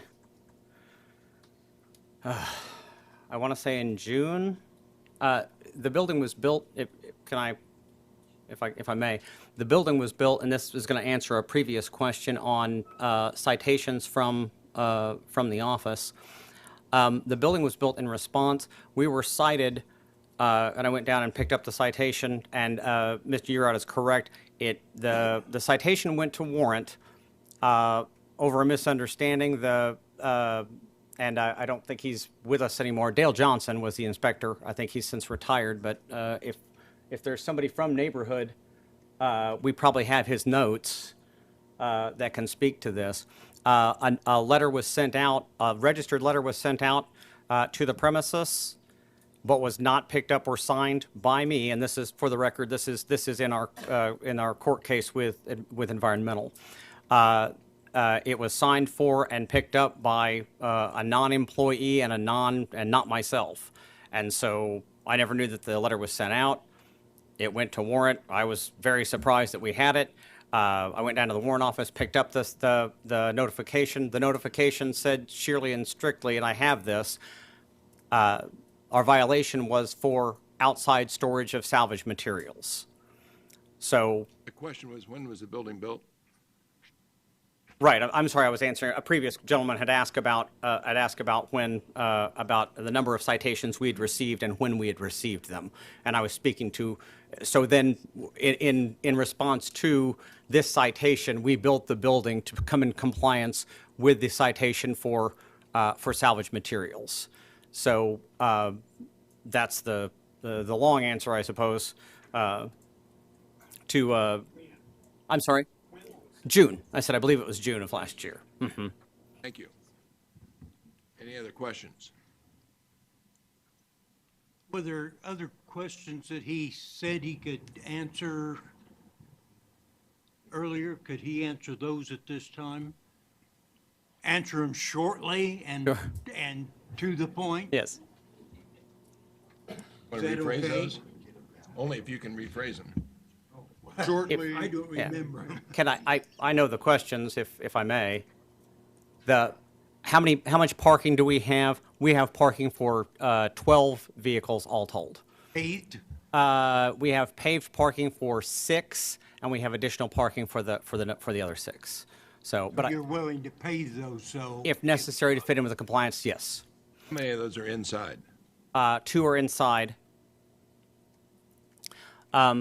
And the question was posed, I said, how many citations have we had from zoning in that span? And it's 3. We've had, I said there was a citation for outside display, I think 2 years back, and we moved the items there. And then there were these 2 were in conjunction. I said the one we answered by building the building, and then when we went in to say we were in compliance, they said, oh, well, there's a secondary part of that. That's you're running a business out of S5 zone. My biggest problem is that I've spent a lot of money on that building, and it's, I might have been a little more. You answered that question. Okay, thank you. Dale, isn't that something you said we shouldn't consider? Yeah, the violations, courts have ruled, and Jeff can help, but courts have ruled that when you're considering a new case, you're not supposed to take into account past violation, because past violations don't mean that in the future they will violate. But Okay, any other questions? Mr. Richards.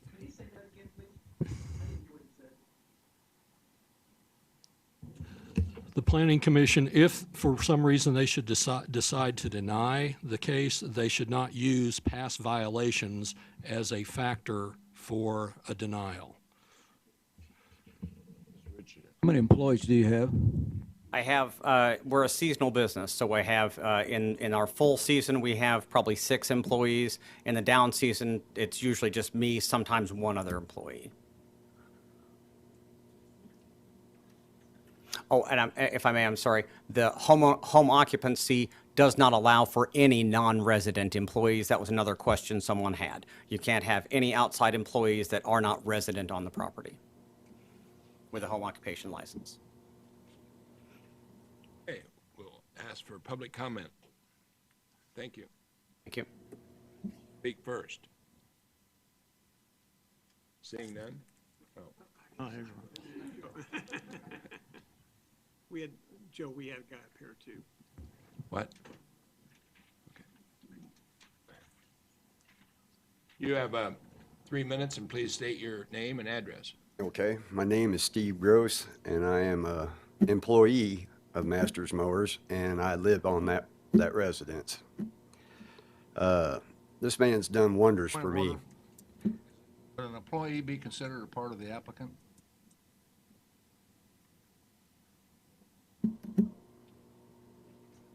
Not unless they're a member of the corporation or LLC or named on the application.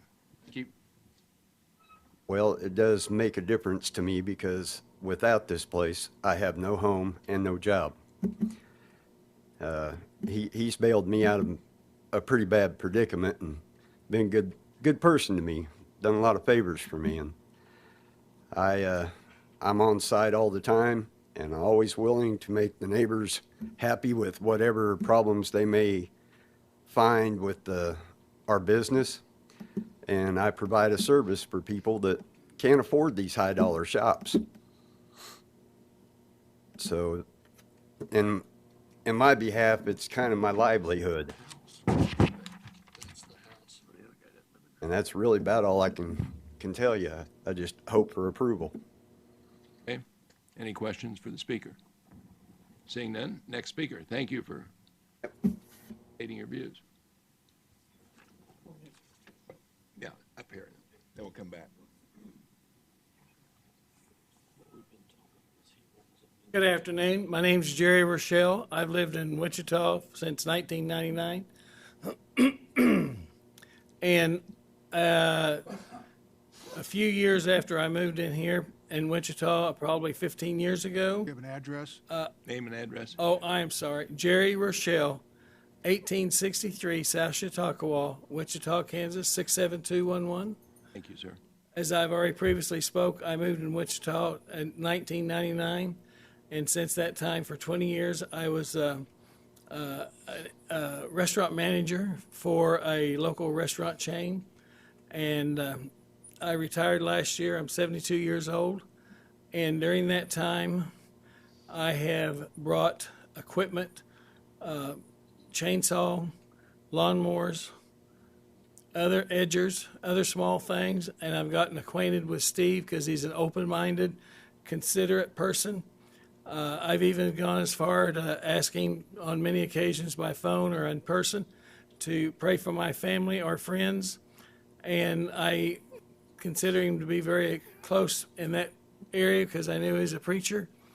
And I have witnessed his building because I pay attention to these type of details, that it's always immaculate the way it looks. And the employees are always nice and considerate. Steve is always nice. Anytime I call him, he will always return my call if he doesn't have an opportunity to answer it right then. And the type of customers he has that comes in there are a wide cross of people, but they always seem to be reputable, clean. I have 3 children that all have yards, and I have an ex-wife that has a yard, and he services and maintains all of their lawn equipment in a very reasonable and very fair manner.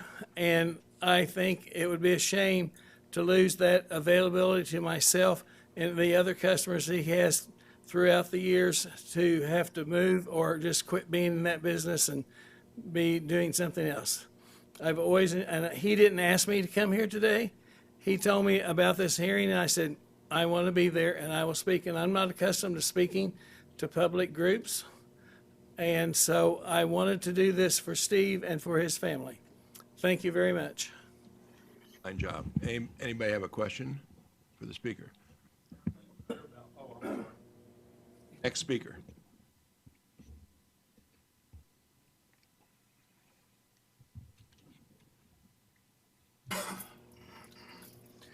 I'm Pastor Ron Anderson. I live at 2239 West 46th Street, South Wichita, Kansas. I am one of Mr. Masters' neighbors. I'm here today for one reason, is because of Mr. Masters and the way he conducts business. I don't usually get involved in these things, but he not only services our mowers for the church, but he services my mowers and many friends of mine's mowers. And he doesn't just service mowers. He goes into the community and helps people. He found out I was down after an accident, and he came to my house a number of times wanting to know if there was something he could do to help. He has been to other people's houses, moving things, helping people when they need a hand up. He's not one to give a hand out, but he will give a hand up. He's been an asset to our neighborhood. I don't always agree with what Steve does and how Steve does it, but I don't agree with a lot of people. So I'm here to just sing his praises a little bit and let you all know that he does a good service for the neighborhood, and that's all I got. If there's any questions, I'd be glad to answer. Questions? Thank you. Next speaker. Good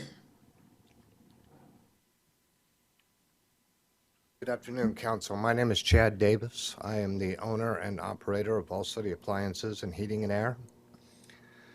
Being a fellow family businessman, Yes, sir. and I've known Steve for Sir, your address? 1103 West Mentor here in Wichita. Mr. Masters actually provides more of a service to the community than some of the people realize. Without his business and his charity, there would be a whole lot of old lawnmowers in backyards. Mr. Masters collects those, parts them, recycles, and provides a niche in the lawn care community that people otherwise wouldn't be able to afford because they just can't afford to go spend $800 on a new lawnmower when they can buy one from Mr. Masters for $200. So he's always there. He takes care of the customers. More than a few times I've seen him repair things free of charge because the customer just couldn't afford it. He provides a recycling ability to the community. When he tears them apart and parts them out, the carcasses get hauled to the proper place and not the city dump. They get hauled to the scrap metal yard. So he helps keep the community clean, and he's an upstanding citizen and a pastor. And for that reason, he should be able to allow to continue to provide for his family in the best way he knows how. Thank you. Questions for the speaker? Thank you, sir. Next speaker, please. Yes, sir. You have 3 minutes. State your name and address for the record.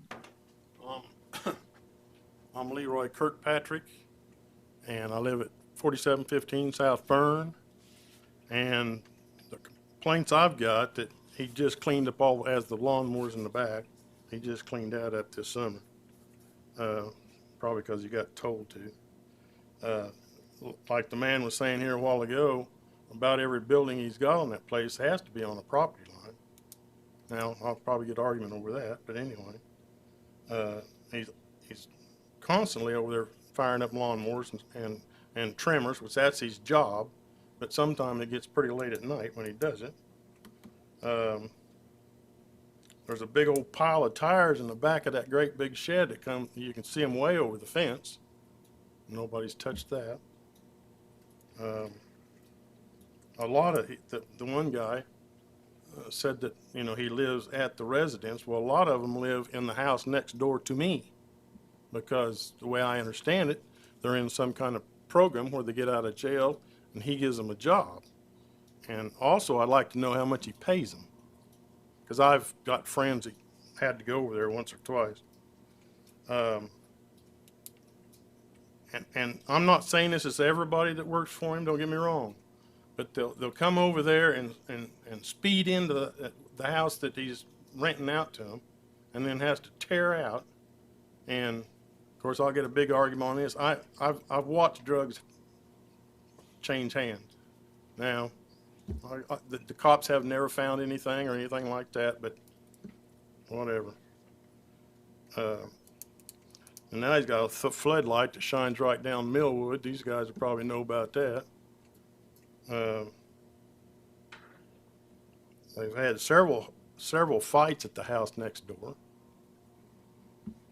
which I didn't call the cops on because I was trying to be a nice guy, which I'm finding out I'm not very nice.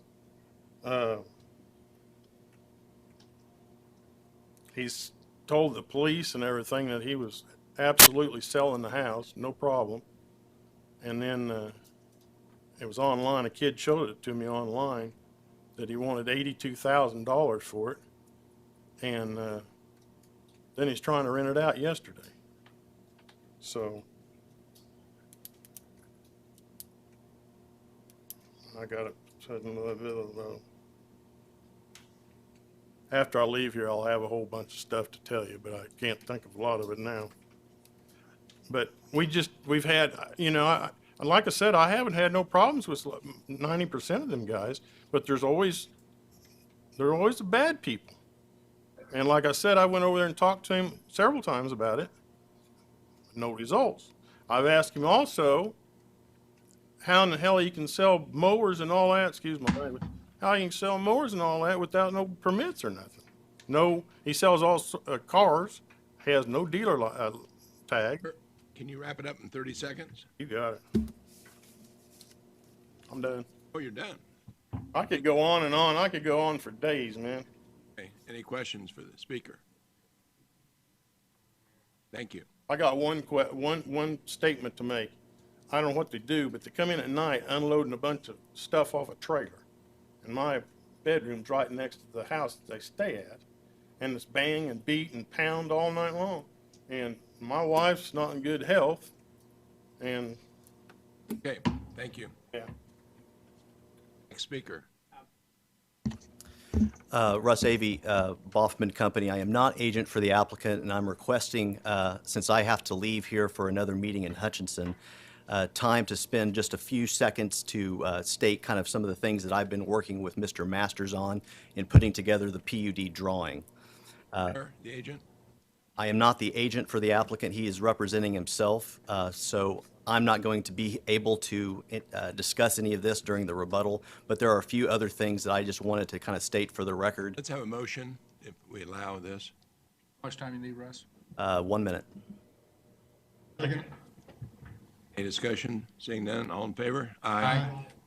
Thank you. Our office was approached to represent this case. We had worked it out with Mr. Masters that the best thing going forward was us to give him some technical advice of what zoning is, how to go through the zoning process, to put the PUD drawing together, working with staff on that. And I've been able to meet with Mr. Masters at his residence a few months ago to prepare the plan. I can say that you know, this compliance issue is one of those tricky things that's been addressed, but quite frankly, here we are trying to rectify the problem. So I have not seen the property at its worst, but I have seen the investment that Mr. Masters has made on the property, and we work with multiple clients over the years who are in the exact same situation. They have certain limited financial resources. They've made a good faith effort in trying to clean up a lot of the environmental issues, the equipment in the yard. But I will also say this, these are very large lot developments along 47th Street, and as such, the building, the off-site house, all of these things I don't think are germane to the zoning issue at hand in front of you. Obviously not the off-site property, clearly. But anyone with a building permit can build a structure similar to the one that Mr. Masters built on the property. I would be able to store certain materials on my property as a single-family residential homeowner. So there are a lot of things that are being conflated with each other, and I think I was just going to speak to the point that this is a limited zoning. The PUD allows us, as Mr. Yearout mentioned, limited scope on what would be permitted going forward, and I would hate to see you know, there's a lot of people here to speak, and I realize this, and hopefully prior to any negative determination, I think the commission could probably see a little bit of room for flexibility in coming back after a deferral if that's warranted in this case. I think there's a lot of room for compromise. The staff report I felt was a little bit quick to the denial. And without being able to sit here for the rest of the afternoon to hear the testimony, I would want to temper that statement a little bit. And I'll stand for any questions that you might have for me as the person that put the PUD together for Mr. Masters. Questions? Thank you. Thanks. Speaker.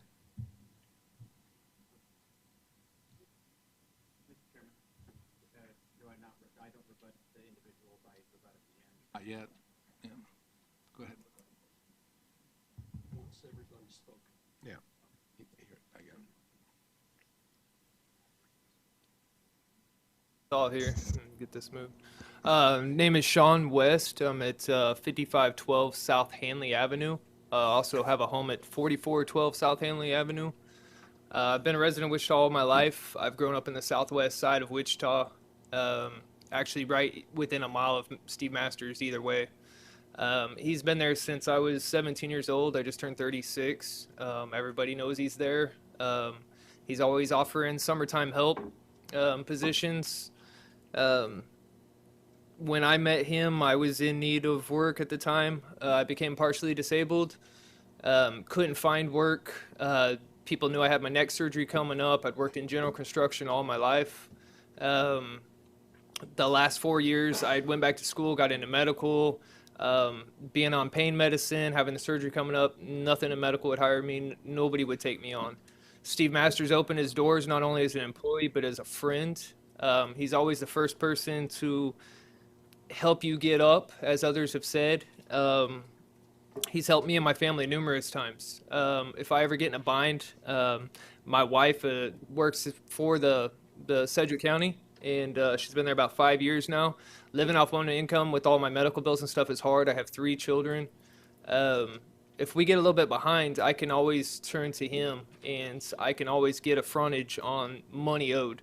I can go in and I can answer the phones for a little while if I'm feeling well enough. I can go up and handle customers for a little while if I'm feeling well enough. He's never on me about paying him back or anything like that. It's kind of on a good faith system.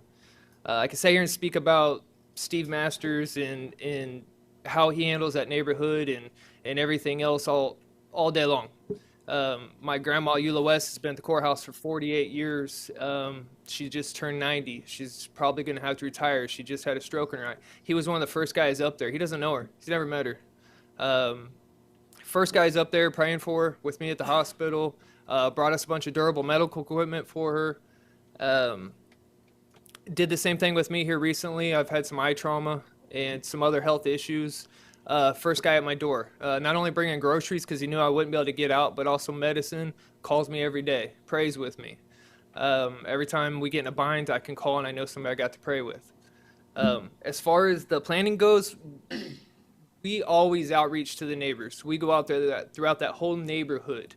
I'm going to run over my time if I don't get this out, but the house that the gentleman was just speaking of that's behind us, there's a reason why he has that house. That was a customer that lived behind us and a neighbor. He passed away and left the house to Steve Masters. That's the way we handle business. Did have to go to court. There's a family that came out of town, but that guy, we took him every week to get his groceries. We took him to church. We did a lot for him. And also, one last thing on your map. Your time is up, but I'll give you another 30 seconds if you can wrap it up. Okay, yeah. One last thing I wanted to point out is what you didn't see and then on the map in front of you, everything to the east of us, the property directly to the east of us, we've tried to acquire. Everything east of that all the way to the Sonic is fields. Jeff Lang just bought a bunch of it, and it is for commercial real estate.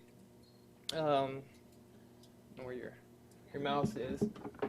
Oops. So this is all Jeff Lang and also H.D. Mills, who just passed away, and his son has taken that over, and they have both told us that is all going to be commercial property. So everything from that corner, 47th and Broadway, to Steve Masters' house is eventually planned to be commercial real estate property. I'm assuming they're going to have to come in and do the same thing before that happens, but I've never seen them also lose in a case where it's just all field land. The one complaint we have is the guy to the west of us, the homeowner. Your time is up. Okay. Sorry. I was just going to say that's the reason we've plotted all the new buildings and everything to the east side of that land, so it's not near his garage where he does his auto work. Any questions for the speaker? I don't think there were. Okay, next speaker, thank you. State your name and address, and you have 30 seconds. Good afternoon. My name is Pete Chavez. I live at 4722 South Millwood.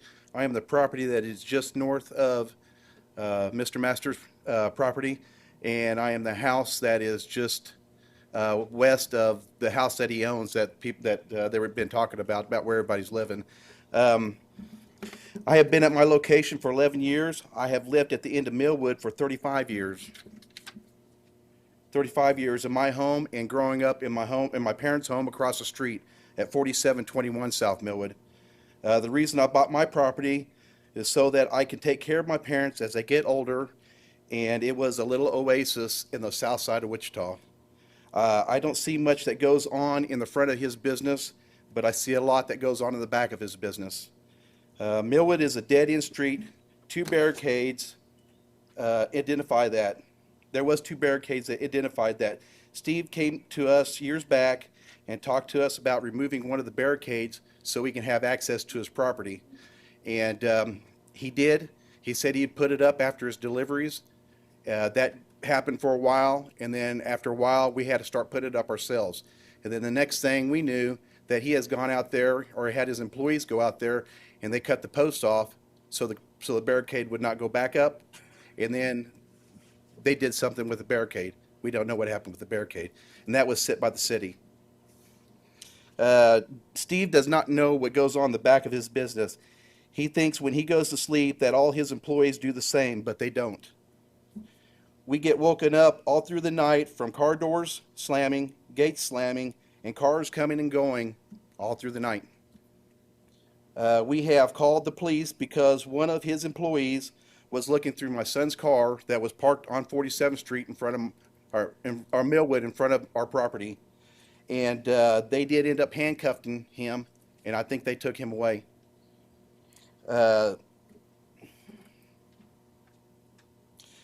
We've had one of their vehicles, one of his employees, parked between my son's vehicle and his girlfriend's vehicle, which was parked in the street in front of my parents' house and my house, going through his vehicle. And we didn't know what was going on, so we called the cops, and they came out and checked it out. Now, this is like 2 or 3 in the morning. Because of his business, we get a lot of truck and trailer traffic down Millwood, which is a dead-end street. With all that traffic, there's a lot of mud when it's rainy out that gets trailed all the way down Millwood, 46th, down to even down to 45th Street on Millwood. My parents had to end up putting rocks on the corner of their driveway because people were trying to back out of his property and with truck and trailers, and they ended up running over her bushes. I have stopped and voiced my opinion to a couple of them a couple times, and all they do is just drive off. We hear lawnmowers starting up all the time, backfiring as they are being tuned, and we hear gas-powered washers running a lot as they are cleaning the grease and grime in the backyard, in the yard. So I don't know what happens with all that grease and grime. We have talked to Steve a couple times about what happens back there, and he didn't know. He has said that he didn't know that these things were happening. So being a business owner, he should know all aspects of his business, and he doesn't. Thank you. Your time's up. Thank you. Any questions for the speaker? Okay. I would like just to remind the speakers to try to keep the comments towards the zoning case per se and why it should be granted or not granted. Was it in mine not? I didn't, I'm just asking a question. I'm verified. We record this and it's transcribed, so if people are talking that are not at the mic, we can't pick it up, and we can't pick it up with more than one person speaking at one time. So please hold your questions from the audience. It's not fair outside.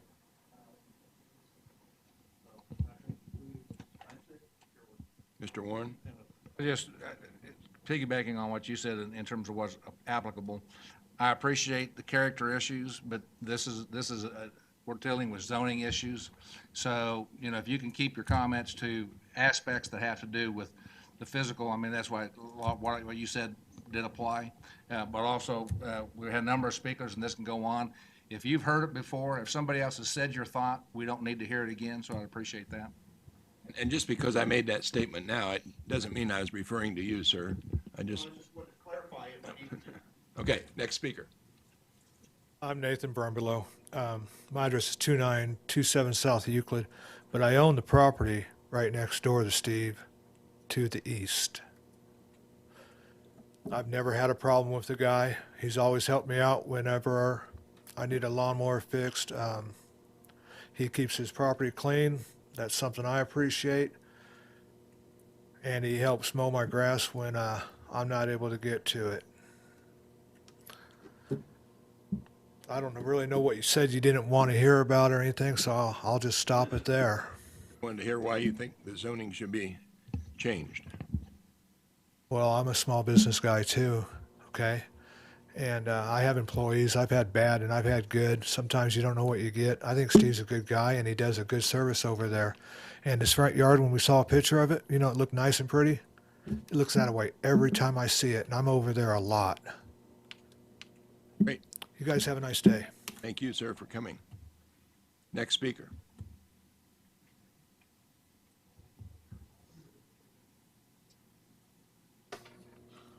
Commissioners, my name is Max Fisher. I live at 4803 South Millwood Circle, which is directly across the street from Steve Masters' business. And my remarks are directed specifically to the storage of unsightly materials in his yard. I bought my house in October of '98.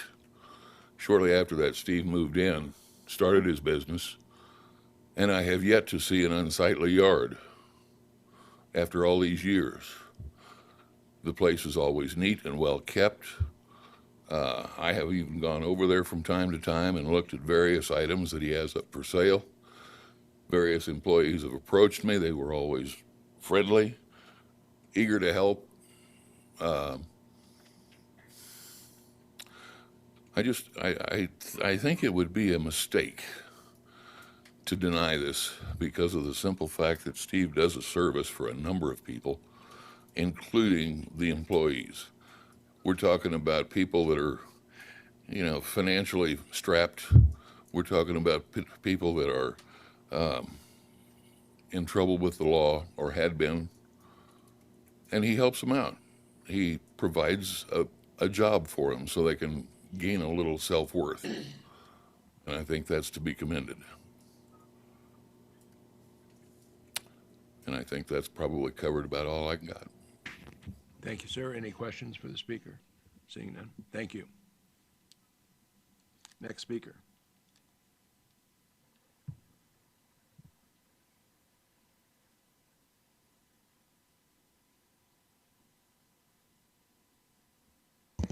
My name is Rhonda Moore. I live at 1508 West 47th Street South. I am the neighbor directly west of Mr. Masters. I don't understand who would not consider shutting him down. Not only is the parking an issue, they park in our driveway. We have nothing to do with his business. We go out there, ask them to move. We either get, oh, I'm sorry, okay, we'll move now, or well, we're just looking.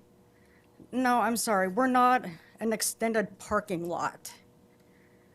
I understand people need jobs. I have no issue with that. The issue is he does not need to have a business on 47th Street.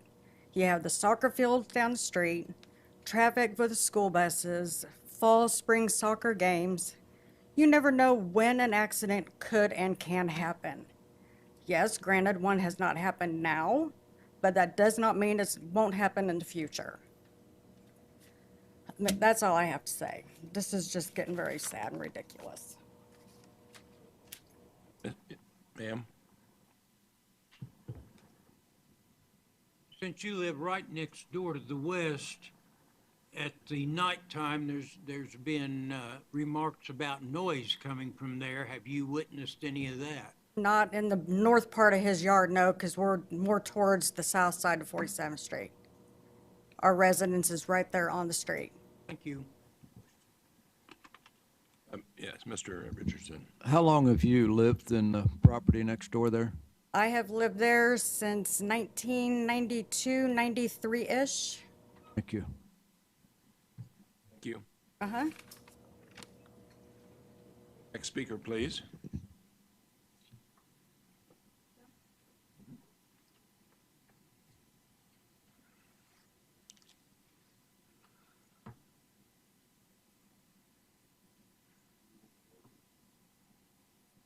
My name is Aura Seba. I live at 4651 South Oak, which is just a few blocks east of here. There's a lot of people, especially in the summertime, that ask if I need my lawn mowed. And my husband, God bless him, cannot fix a lawnmower or a weed whacker to save his life. I don't know why, but he can't. Steve's business has helped us out several times. This is the type of the question isn't whether or not the business is valid. The question is it valid at this location or another location? If the question is this the right location? I appreciate that he's got good customers. I appreciate that, you know, that he's does great things, but that doesn't enter into our consideration. Is there a reason why it should be here? And so if you could speak to that, I would appreciate that.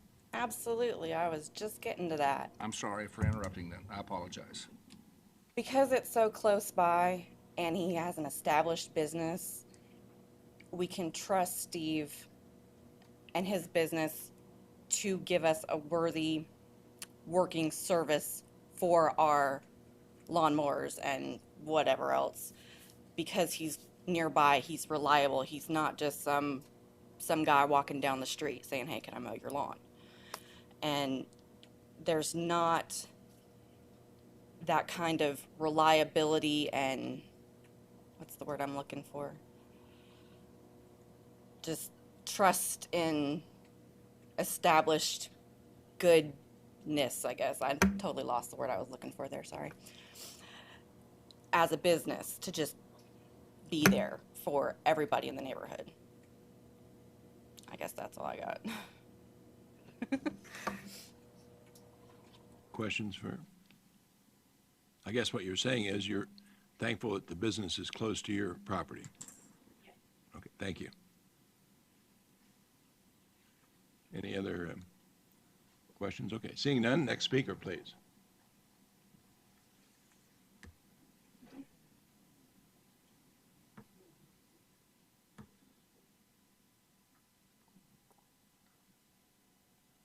My name is Kira Miller. I live at 1927 South Ida, Wichita, Kansas.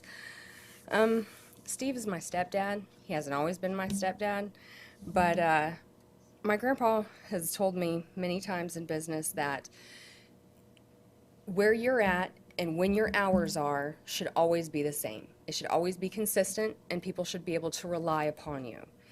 He's been in the same place more than half my life, with the same hours every summer, the same winter hours every year.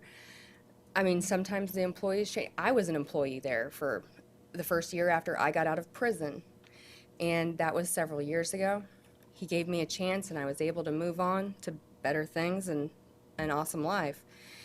And it would be detrimental to the family, to maybe not detrimental to customers, but when you move, and this happened to me very recently in business, you have an established place, people know exactly where to go, know when to be there, and then you're gone. Your customers go away too. Your money goes away. Your bank account's drained. I mean, you go bankrupt. That is what happens. I mean, could he move? Sure. But should he have to? I mean, he's been there for 20 years. That is a really long time to be an established businessman anywhere. I mean, it's a smaller business, but when you're in one place for so long with an expansive customer base, I mean, most of these folks are older folks or, you know, people that don't fix things well, so probably aren't super internet savvy. I mean, they know where to go and they know when to go there. Taking that away, I mean, that's wrong. You lose your business. He would have to shut down. I mean, it wouldn't be financially justifiable to move and start all over from where he once was 20 years ago. I mean, that's just not right at all. So that's all I really have to say. Is there questions?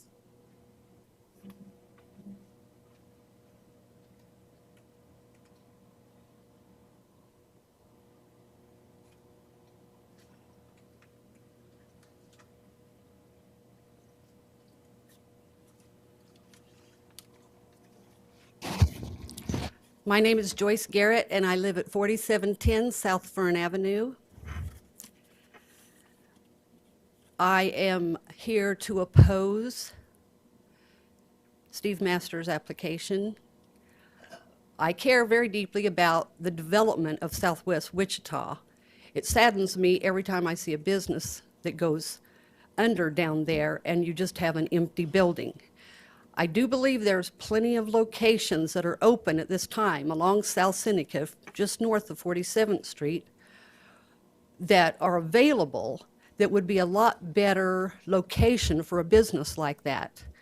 My other concern about it being in the location that it's at now is the parking and the environmental things that I don't know who would be checking on that. The city seems to worry a lot about groundwater contamination. And so I think the facility that you use to work on lawnmowers and such should be one that falls under guidelines of keeping the groundwater uncontaminated and everything. That's all I've got to say. Does anybody have any questions? Thank you. Next speaker, please.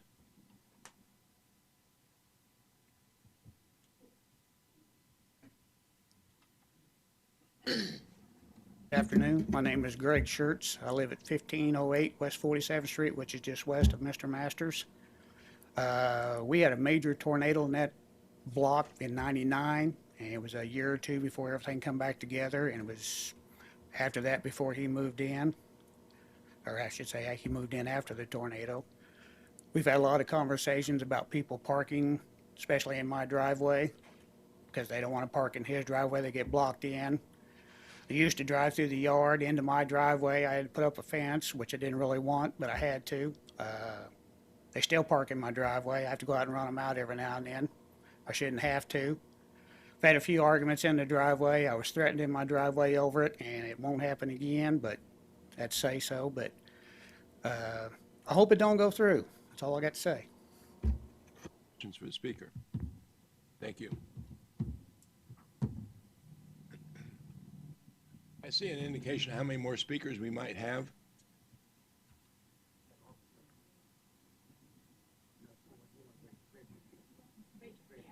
Maybe 5 or 6. Go ahead. I'm sorry, lost out. Hi, my name is Deanne Ellefson. I live at 1850 South Santa Fe in Wichita, Kansas.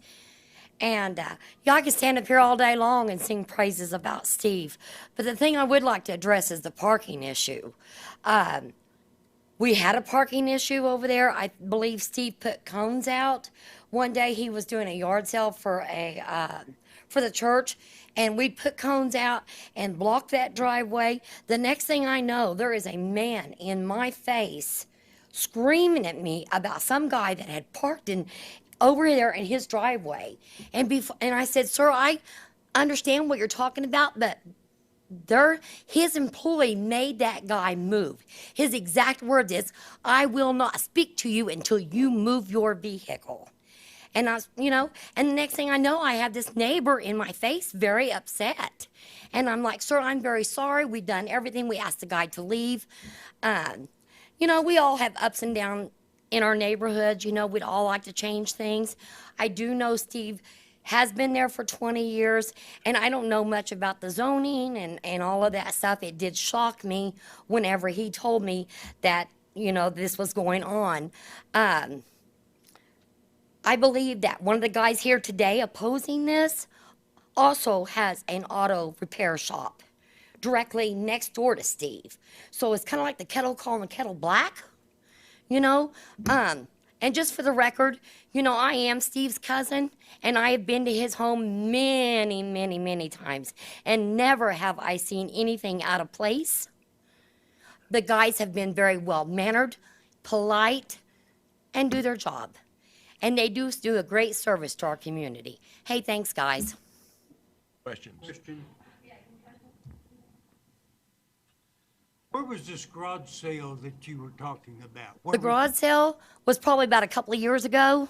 So where? Where? It was at Steve's house. It was just a little community garage sale. Okay, so it does have to do with this piece of land then. I beg your pardon, sir? It does have something to do with this piece of land. Yes, So, yes, okay, sir. Yeah, we were at his home and we were having a garage sale Okay, and, that- yeah. That's fine. And I'm sorry, I didn't mean to bring that up, but I wanted to show you the parking issue and how it was addressed very quickly and how the neighbor got out of hand and was very scary very quickly. I just wanted to be sure it was at this piece, so I Right. didn't understand. Okay, No, thank you, sir. I appreciate that. Anything else? Speaker. Thank you. Next speaker, please. Yes.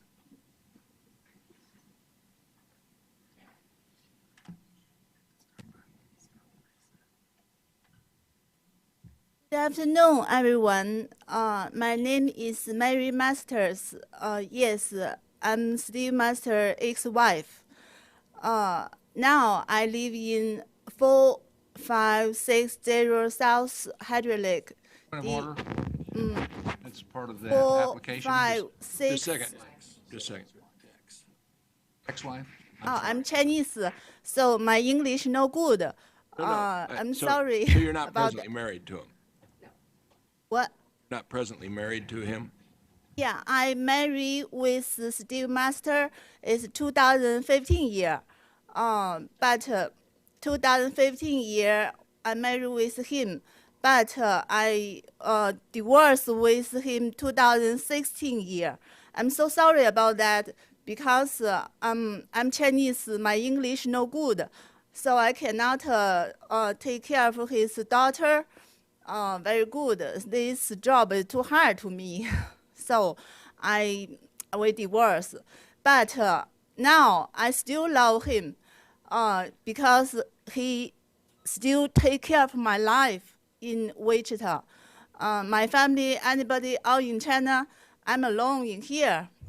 So I really need somebody help me, take care of me. Yes, Steve Master is really good man. I today come here, I just want to ask her, government officer, please no close his business in his house plans because he need it and his family need it and we, his friend and me need it too. So I want to tell you something is my feeling. He gave me my feeling. When I married with him this year, he many times take me go to see his customer. We many times look somebody pull over car in road, and then he pull over car in road too. I asked him why. He said, I think he need help. And then he go to ask, do you need help? And many times he take a long time help people. But these people he don't know. He don't know who is them. But he still go to help. And many times I just watch him. And then he help finish. People give him money. He said, no, I don't take your money because I help you. This is my God work. Oh my God, I think in China, I never see people see him because people help people always want to do something, but still help people large, never want to do something. My time finished? You do another 30 seconds and then we'll be done? Oh my God, too short time. Okay, I just say a little bit more. So now I want to ask her, anybody, I really help you. I really want to, you please keep my ex-husband Steve Master business in his plan because he's really good man. So we love it. We love him. Thank you so much. God bless you. Thank you. Next speaker, please.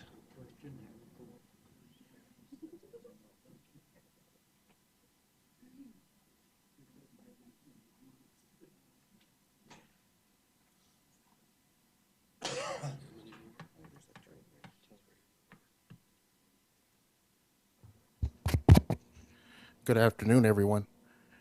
My name is Larry Brown. I live at 3242 South Wichita Street in Wichita, Kansas. What I can tell you about Steve Masters is that I'm involved in the ministry of my own. I'm on lawns for people who are like disabled, don't have any money, or just, I do it for free. And to get it started, yes, I'm getting to that.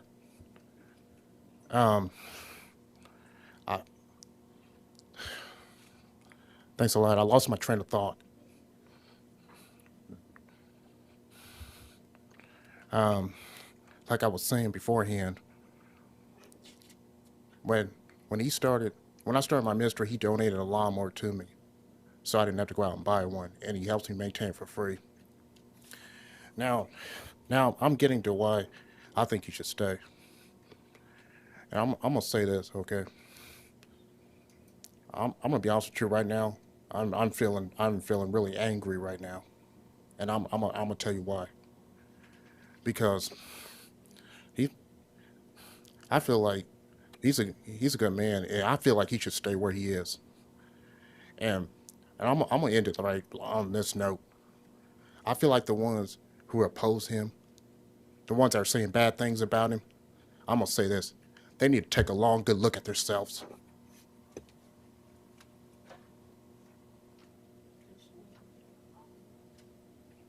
Speaker, please.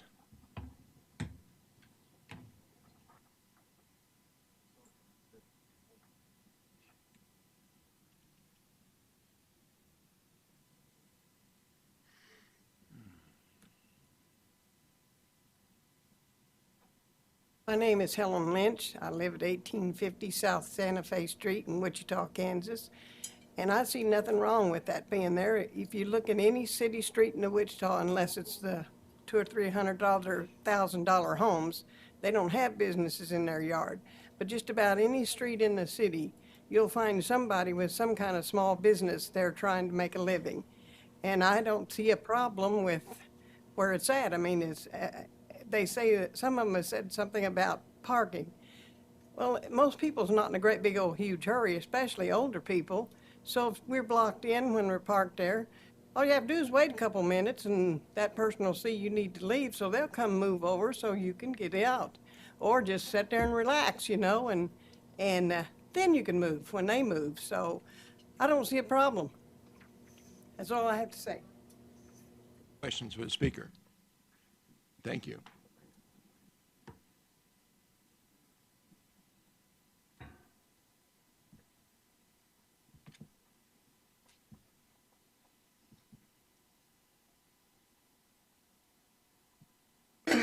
Hi, my name is Brett Rowland. I live at 1319 West 52nd Street South.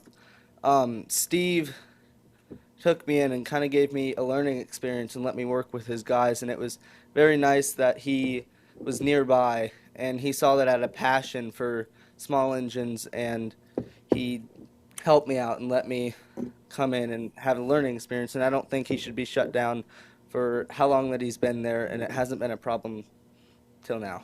Thank you. Thank you.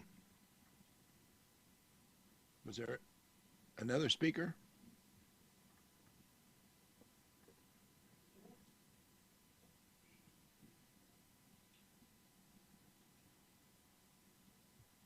Jonathan Kolazek, 8901 West 47th Street South. I first became acquainted with Mr. Masters, I believe it was year 2010, 2011. I'm a retired City of Wichita inspector, Department of Public Works Engineering Division, 43 years service. We were reconstructing the pavement with the street in front of his residence, or from Seneca over to Meridian. I had, at that time, opportunity to observe coming and going of his clientele, which never seemed to be anything approaching a traffic jam or a hazard to any of the other motoring public. I also observed the condition of his backyard at the time. There was a lot of salvaged material lying around. Last June, while I was there to have my lawnmower serviced, I saw his new building and his new, well, his property is cleaned up. I think he has every intention in the world of complying with any of the wishes of the Planning Commission. I think there might be a circular driveway in the works. I don't know, that would expedite traffic in and out of his location. He's willing to bend over backwards. He performs a good service for the community. His low overhead can make that $100 oil change and spark plug change and air filter change on your lawnmower over on Southwest Street a lot cheaper. If you look around, a lot of people that are speaking here have gray hair. That means limited income, fixed income. He's there to service these people. If he has to move, he's going to have to get a place of business. It's all a building that's already established with maintenance problems. Probably, certainly the overhead's going to go up. He's going to have to pay rent on a property. Now, once again, I think his intentions are to comply with the Planning Commission. I would hope you all would approve this variance. Thank you. Questions Any for the questions? speaker? Thank you for your testimony. Next speaker, please.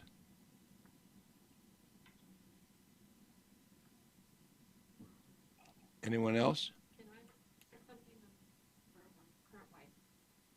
Are you? She is not part of, I'm sorry, she's not part of the ownership structure, and she is not listed on the plan. I think she can speak.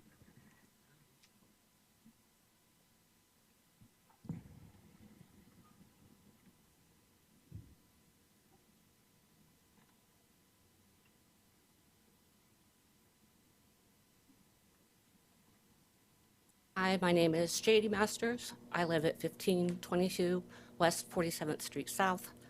I'm currently married to Steve. We got married in December, so very short time. I would like to point out that the property directly to our east is for sale. Lang Realty has told us specifically they are looking into buying it. They want to expand their holdings on 47th Street for commercial uses. So this seems silly. The people who have complained are complaining about a rental property that we threw those people out. They are no longer living there. And we have put it up for sale, which does not preclude us renting it. All of the complaints are from a former employee living in that rental house. And we did get rid of them. So that's really all I have to say. Questions? Thank you.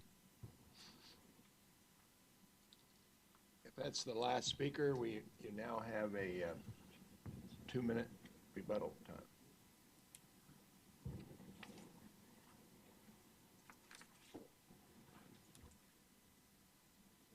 I'll try to speak quickly onto the rebuttal. Mr. Kirkpatrick levied a number of complaints about noise and comings and goings. If I may, I'm sure he'll clarify, all of those had to do with the rental property. None of those were relative to my business at large. No, because I thought. Hey, sir. Keep your comments directed here. Sure. But those complaints were, I said, relative to the property next door to him, which is my rental property, has nothing to do with this PUD application. Likewise, I think the complaints of Mr. Chavez behind us, he's next door also to that rental property. I think a lot of the issues involved in noise and comings and goings were relative to that property, had no bearing and basis whatsoever on this application for PUD and what we do. Mr. and Mrs. Moore next door have complained about parking.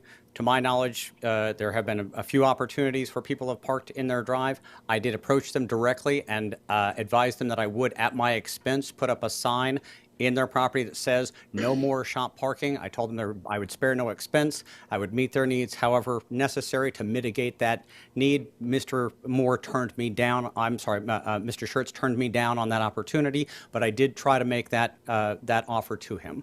As far as parking drives go, Mr. Schertz, to the west of me, has a commercial building. It's larger than mine, and he operates a commercial business from it. and he has customers that park in my drive at times. Then I say, hey, I'm sorry, you'll need to move over. You're looking for that guy next door. There's tow trucks that have backed into my drive. Mr. Schertz runs an automotive repair business from his garage immediately west of me. And I've had tow trucks back into my drive, and I've just walked out and said, hey, you're looking for the guy next door. To me, that's part of my principal rebuttal is that the gentleman next door to me runs a commercial enterprise. I run a commercial enterprise. There's a Sonic drive-in restaurant not a third of a mile down the street. Mr. Lang has sent me a letter specifically. I think I've emailed it to everyone saying that their intention is to buy properties up and down this corridor to convey commercial activity on 47th Street South. Up, sir. Can I have 30 seconds to finish, sir? Okay. As far as our location goes in relocating, our business is seasonal. Relocating would be a very difficult burden because there's 4 months out of the year that we just scarcely generate very much income. It's very hard to relocate and have the overhead involved. As stated previously, we've been established in this neighborhood for nearly 20 years. In that span of time, I've personally received very scant complaints. There's been said no criminal complaints and very few zoning and neighborhood environmental complaints. So I feel like we've been diligent in being good neighbors. I'm willing to work with my existing neighbors and with the board to come together and make this process happen. I would proffer that if you folks feel, if you're leaning towards refuting our application, instead to wait. The DAB meeting is in March. If neighbors can come and state their reasons for opposition, I'd like the opportunity to try to meet these needs of my neighbors. So if you're inclined to turn this down today, I'd like to ask that you'd instead defer until after the DAB meeting. Thank you. We probably have some questions for you, sir. Yes, sir. Mr. Daly. Yes, I see you have a gate marked at the back of your property going out to Millwood. Can you comment on the barricade that was referred to that had been taken down? I absolutely can, sir. We spoke specifically with the traffic engineer, and he told me directly that I have the right to egress to and from my property. Because I asked before we ever put the fence up, I said, hey, you know, do we have the right to come and go? And he said, absolutely. He said, nothing and no one can interfere with that. I said, wonderful. The barricades were there as a precaution for folks coming down. My understanding is that traffic engineering didn't supply those, but I asked specifically, hey, can we move those to and fro as needed to open up for our gate? And he told me that yes, we could. Do you have that in writing, though, from him? No, I do not, It sir. would be good to, something that severe you should have in writing, so Sure. you can include that if Yes, you're sir. ever I said questioned. he assured me that the law was that egress to my property is a right, and that as such I had the right to come up and down.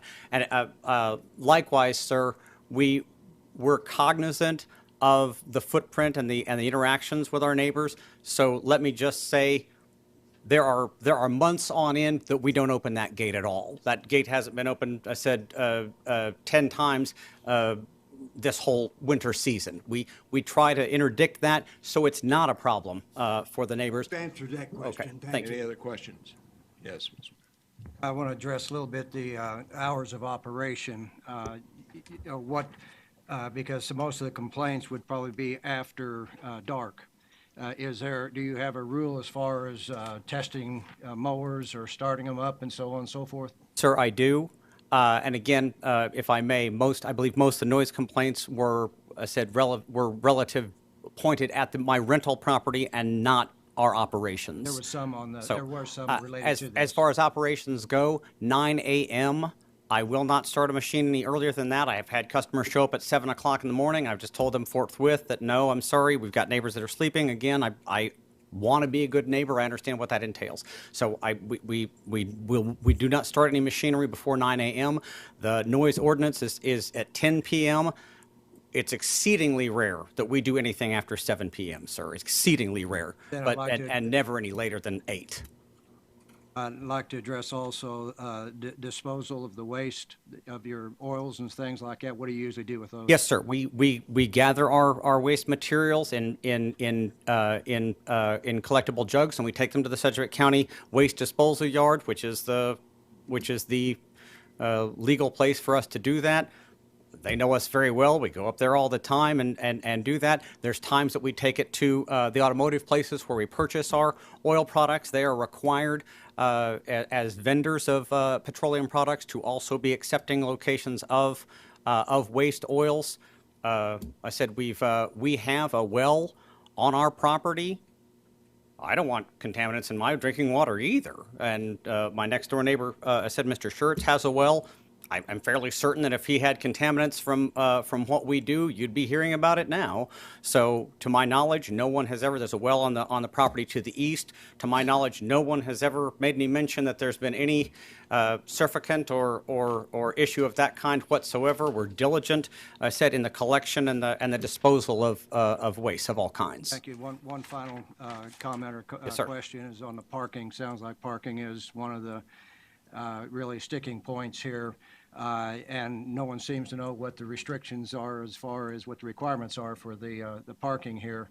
And I guess we'll go back, and I think Mr. Green had asked earlier about the provisions in here, Mr. Warren, someone did, about the provisions that, should this be approved, that you would abide by all these requirements here. Absolutely. I'm happy to abide by whatever, whatever provisions the board feels are reasonable. I think there's 9 stipulations that Dave Yearout had put as conditional for them to be able to write off. I'm happy to meet all of those conditions. I don't ever want to be adversarial to my government. I don't ever want to be adversarial to my neighbors. Thank you. I have a question for you. Sir. The building that was built in June, the 30 by 60 building. Sir. What is the use of that?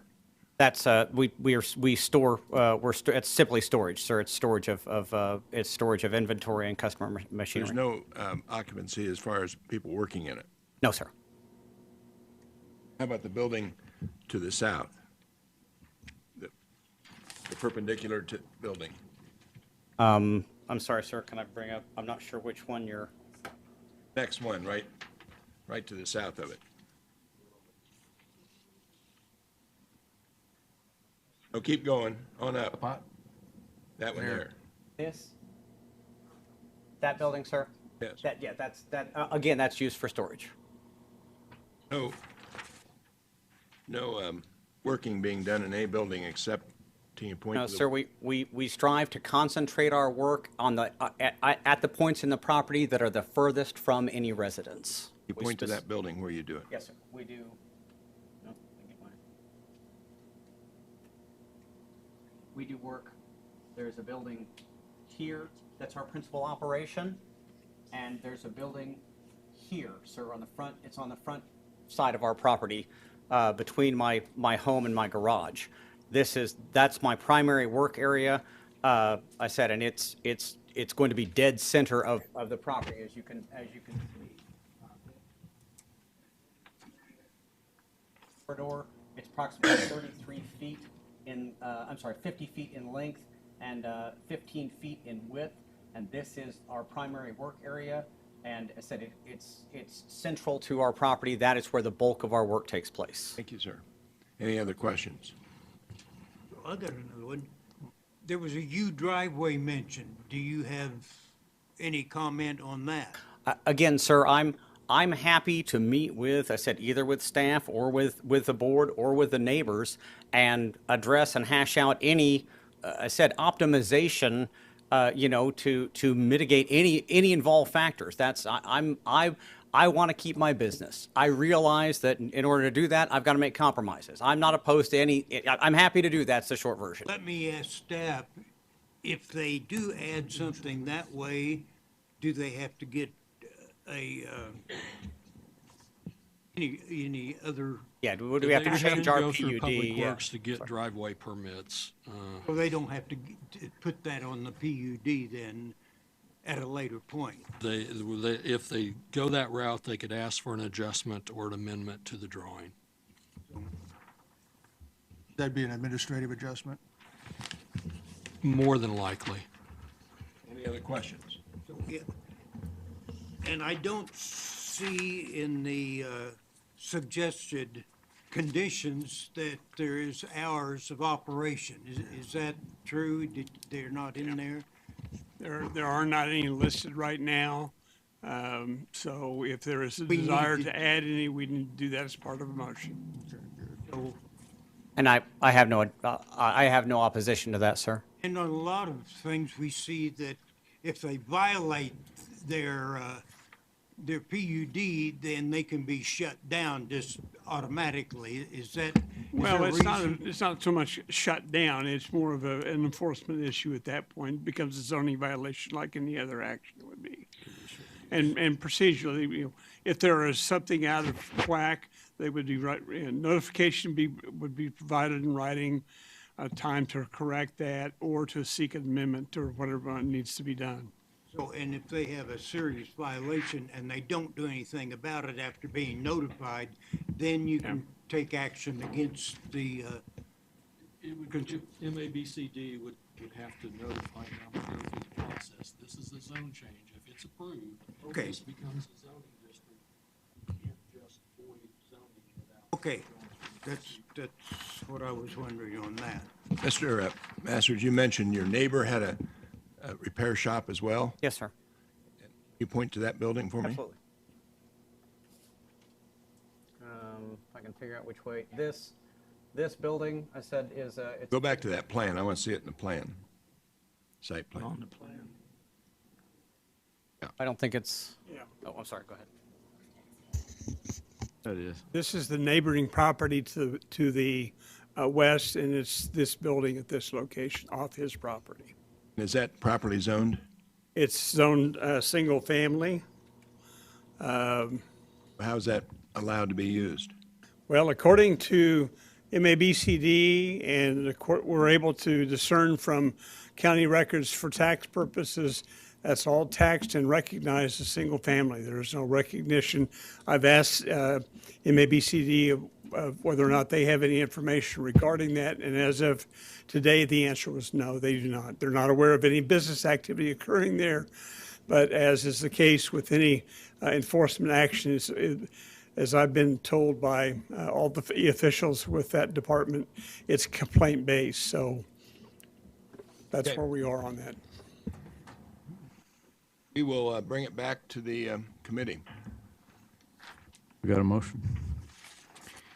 I'd like to put a motion out there as a move with some conditions. One would be the hours of operation from 9 a.m. to 9 p.m. And secondly, without the equipment display in the front yard. I don't think it makes sense to have, I don't think this is working, equipment display in the front yard of a single-family residential area. We do allow in the PUD a sign which says what his business is. Even his competitors in a LC district can't store their merchandise outside, so I don't think it'd be fair to them, certainly, for this. So I would move approval with the staff conditions with those two exceptions, hours of operation from 9 to 9, and to eliminate the equipment display area in the front yard. Can you live with that? Yeah, can I speak to that, sir? No, just, Oh. do we have a second? Okay, I'll second it then. Oh, would that include the other provisions that the staff had? Yes, absolutely. Mhm. Yeah, all the staff provisions with those two changes. Got a question for the motion maker, Mr. Richardson. I'm in agreement with the thoughts there in terms of 9 to 9. However, I'm assuming that what you're going for is the noise aspect. Would that allow for him to open at 7, but not Sure. not participate Yeah. in the actual repair aspect? Certainly, if there's a way to That word that with the staff that makes sense there. I could see where you might want Yeah. to meet with customers, talk about what's going on, Right. but not actually start up mowers during that period. Okay. Nope. Sorry. Okay, so we have a motion and a second, and we have another question from Mr. Not a Warren. question, just a comment as we've gone through this. I appreciate the public input, but the character is not an issue. I mean, you know, you got people that love this guy, and I appreciate that. But that has nothing to do with zoning. You got people that are upset with him, and that has nothing to do with this zoning. When I went and looked at the property, and I looked at the recommendation for denial was based on the character of the neighborhood, suitability for the property. This is not an area that lends itself to residential. This is a 3-4 lane property. Probably in the future, it's going to get busier, and no one is going to want to live on a residential property on something that is going to be that busy. And I don't think there's any doubt that in the future, there will be more business that is coming along there. I do have a question, and I don't know if it's a staff question or what, because I've got a concern about the area that to the off of Millwood, access to the back end of the property in terms of water. Number one, is it actually legal to do that? And are there some conditions that we can put on to mitigate Let me clarify. problems with the neighbors at that point? Let me clarify. Davis Street is a street, right? So you have It is a access. street? Yes. He has access to the property. And I think that's what the traffic engineer would be saying, is that it has frontage on a dedicated street. However, as a condition of the PUD, even though he may legally have that right, you could restrict or eliminate access to that as a condition of approving the PUD if you think that's what is appropriate to make it work with the I neighbors. think there's a half-street right-of-way on Davis, is what it is. I think that there's a need for access, but I'm not opposed to putting some restrictions on it in terms of either it needs to be paved. I understand we got some of that area is not, that street's not paved. So I'm looking for some help here from, you know, what we could do to. And I'd be happy to restrict access based on my hours of operation, if that would help ameliorate the neighbors, is to say, hey, we won't use that gate other than during our regular operation hours, so we won't be going through there at 10 o'clock at night, and if that speaks to some of that problem, I'd be happy to add that as a restriction. I have a question. Can we require gravel or other things? That's not his, he doesn't own it.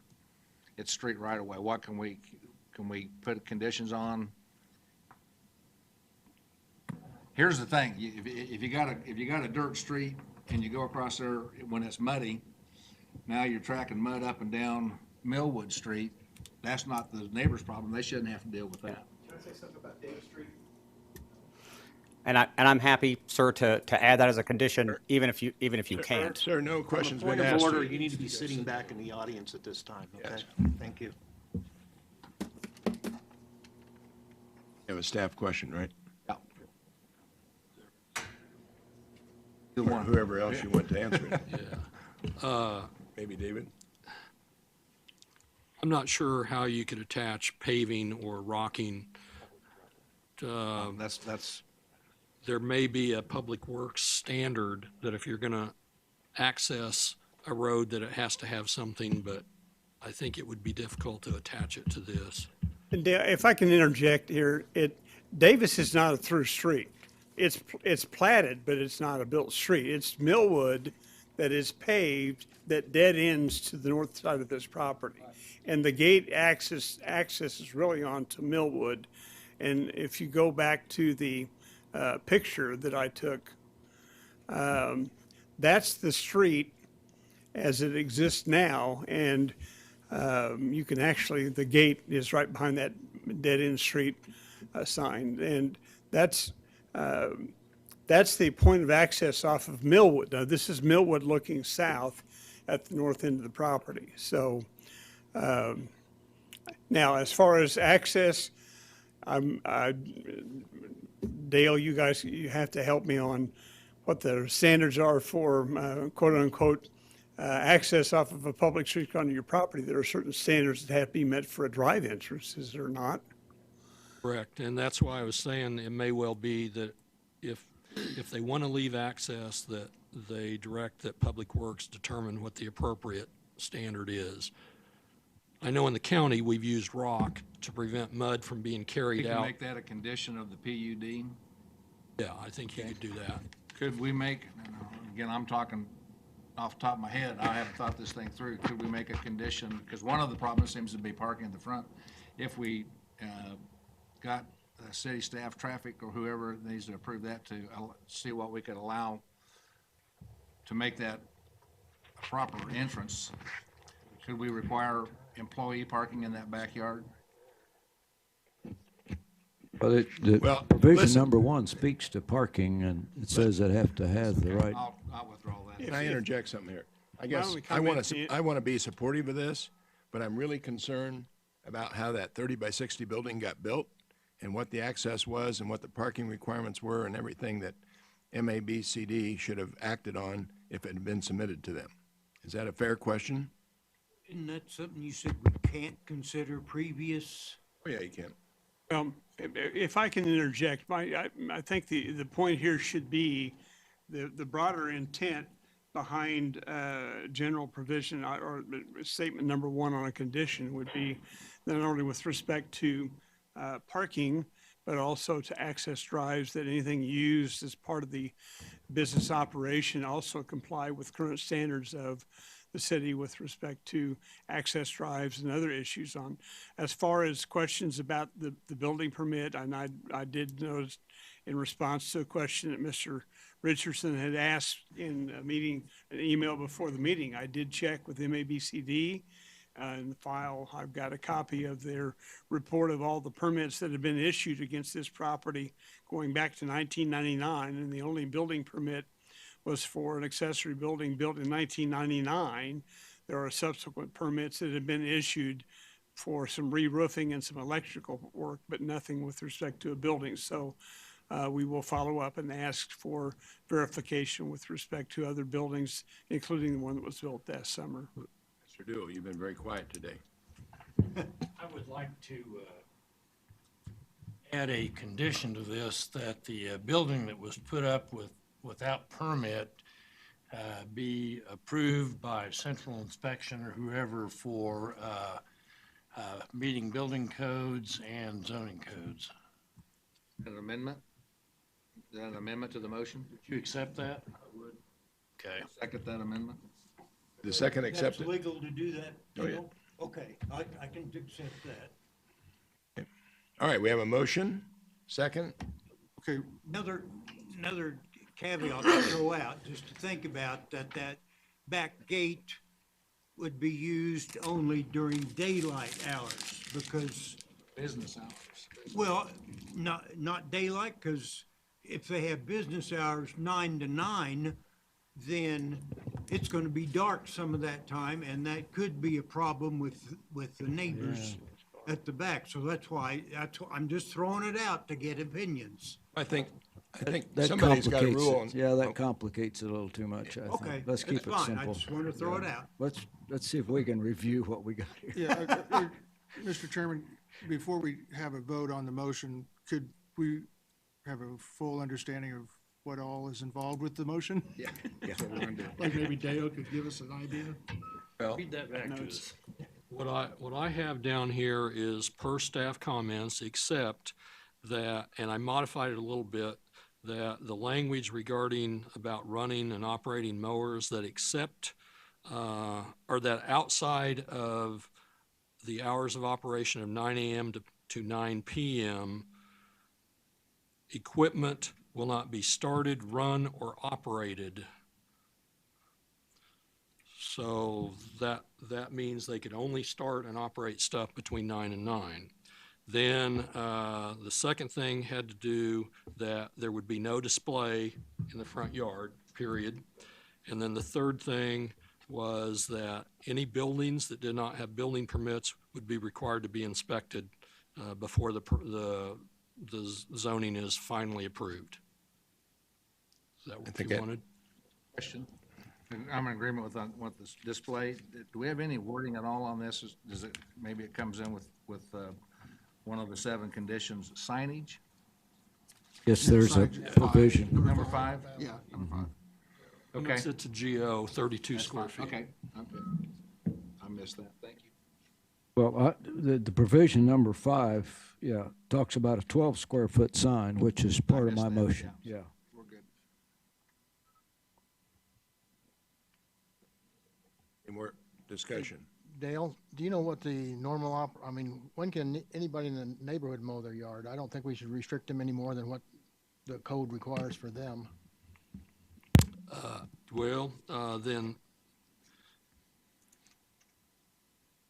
the problem I was having with the language was that if somehow there's two different classes of equipment there, how's the inspector gonna actually know what he's got? I mean, could say it's equipment that is for display or for sale, but once he goes out there, I don't know how you make a distinction between what's privately owned and what's not, other than just the applicant telling you that's what you got. Just because of the hours of operation or when a mower can be started up, and if he's mowing his own grass, what can people? So we could add an exclusion that other than mowing his own property or something to that effect? Okay. Maintaining his own property. And I was taking the amendment to be more with respect to repair activity of the rear premise as opposed to, so. Okay. And yeah, it's. You clarify that. All right, any more discussion? I think you've used up your time. Can I ask the applicant a question at this point?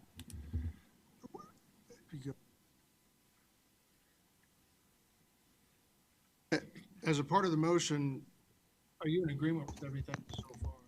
Yes, sir. I don't have any, I said I don't have any fundamental issues. I said I can live with that. It's the short answer. Dave Yearout made the recommendation that we limit the scope of our display. If somebody would, consider letting us display within operation hours or 2 or 3 machines during operation hours, that would be beneficial, but I'm fine if that's not the case. That's what I was getting at, because Yes. provision number 2 addresses that at no time shall more than 10 lawnmowers be displayed for sale. We took that Motion on out. the floor is no. Took it away. Oh, I know. And so that's why I'm wanting to, Yeah, I would accept, I would accept that as a limiting condition if we can't get something different. I mean, I'd like to be able, like I said, to have, the average, kind of like the good gentleman was saying about starting my own lawnmower, the average guy who wants to sell his mower can park it out in his front yard. I'd be thrilled if they'd give us 2 or 3 display items only during operation hours. Would be a lot more beneficial to me, within the confines of our operation. But if that's, if you're not willing to undertake that, then there's not much I can do. I guess I have a little problem with that part of the motion, because if this is not going to be a residential area in the future, and we're justified doing this because it's more commercial at this point. My point is you couldn't do this if it was a LC. You couldn't Right. on a curb. So I think it's reasonable to not have those on display. I got you. You'd have to have GC zoning or that, and that's car lots and everything else. So I think it's reasonable to exclude display in the front yard. In the future, if this changes, the whole neighborhood changes, you can always come back. I see, sir. Yeah, like I said, I said I would like if you guys would entertain a temporary, just showing during certain hours or during certain business hours, and I'd scope it down to 2 or 3 machines. But it really would be beneficial. That corridor carries the soccer field traffic. That 10,000 traffic count a day is really imperative for advertising. So if somebody could see clear to say, hey, 2 machines during the hours of. Excuse me, that's not part of the motion. Okay, sorry. The motion stands, the second stands. We see no more discussion. All in favor? Oops. I'd like to make a substitute motion that during the hours of operation, that at least 10, let's say at least 8 lawnmowers can be displayed. No more than? Up to 8 lawnmowers could be displayed. Won't we ask him if he'll accept that? No. Okay, so it's substitute motion. Motion. Everything else is same. Yep. With the not to exceed 8 lawnmowers. That's too many, I think. Anybody gonna second that? Yeah, I did. Oh, I'm sorry. I didn't. We have a motion and a second. We'll vote on a substitute motion first. Any more discussion on it? Seeing none, all in favor of the substitute motion? Aye. Let's see a show of hands.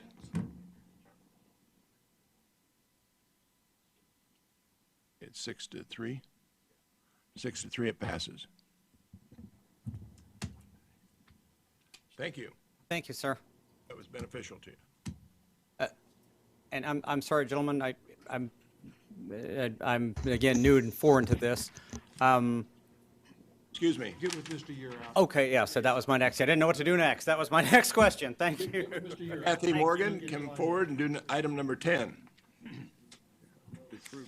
No.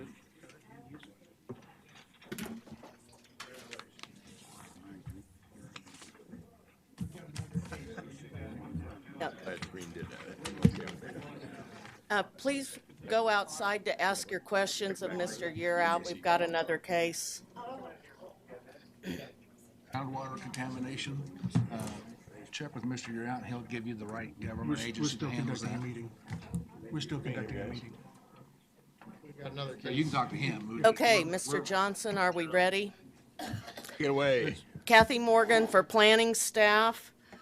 This is a request for a zone change from SF5 to TF3 located between Nevada and Doherty Excuse me Avenue. a second, Kathy. I'm sorry. Excuse me a minute. Is there anybody here to speak on this item? Yeah, we are. We're over here. Oh, you moved, okay.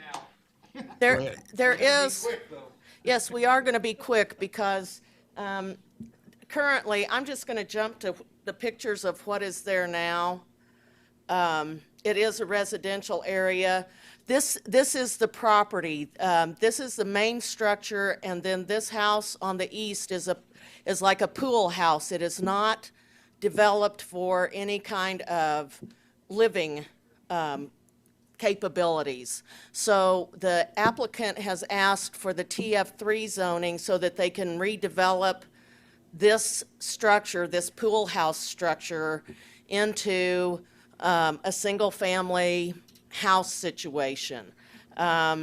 If you go back to the aerial, you can see the main structure is on the lot to the west, and then the pool house is on the lot to the east. At this time, there is no plan to build out put in additional duplexes or housing units here.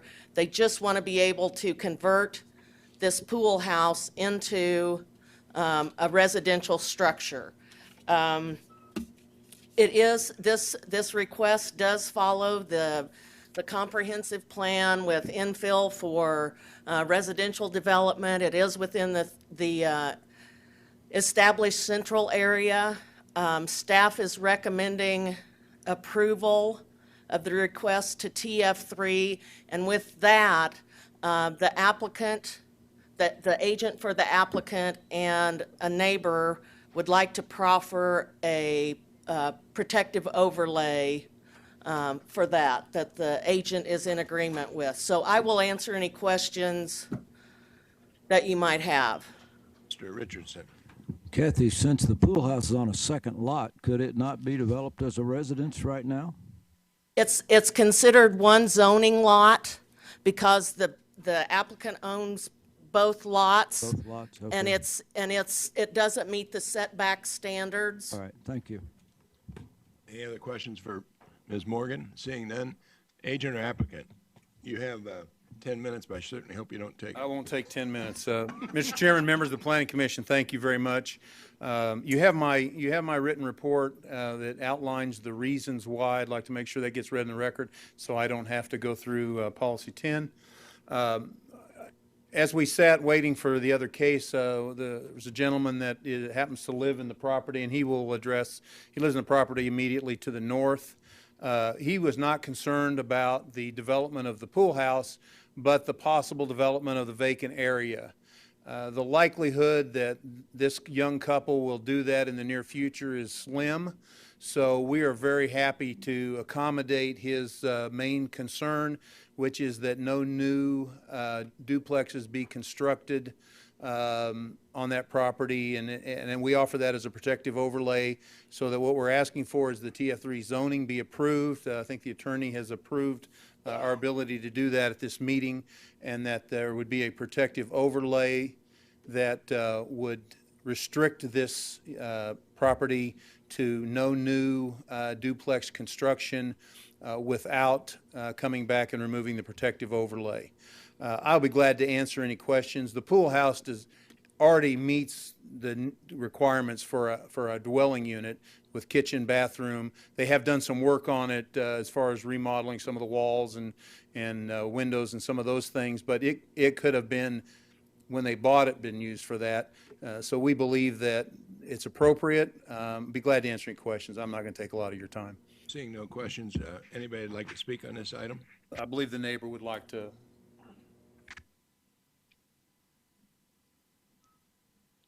Sat there so long that my feet went to sleep.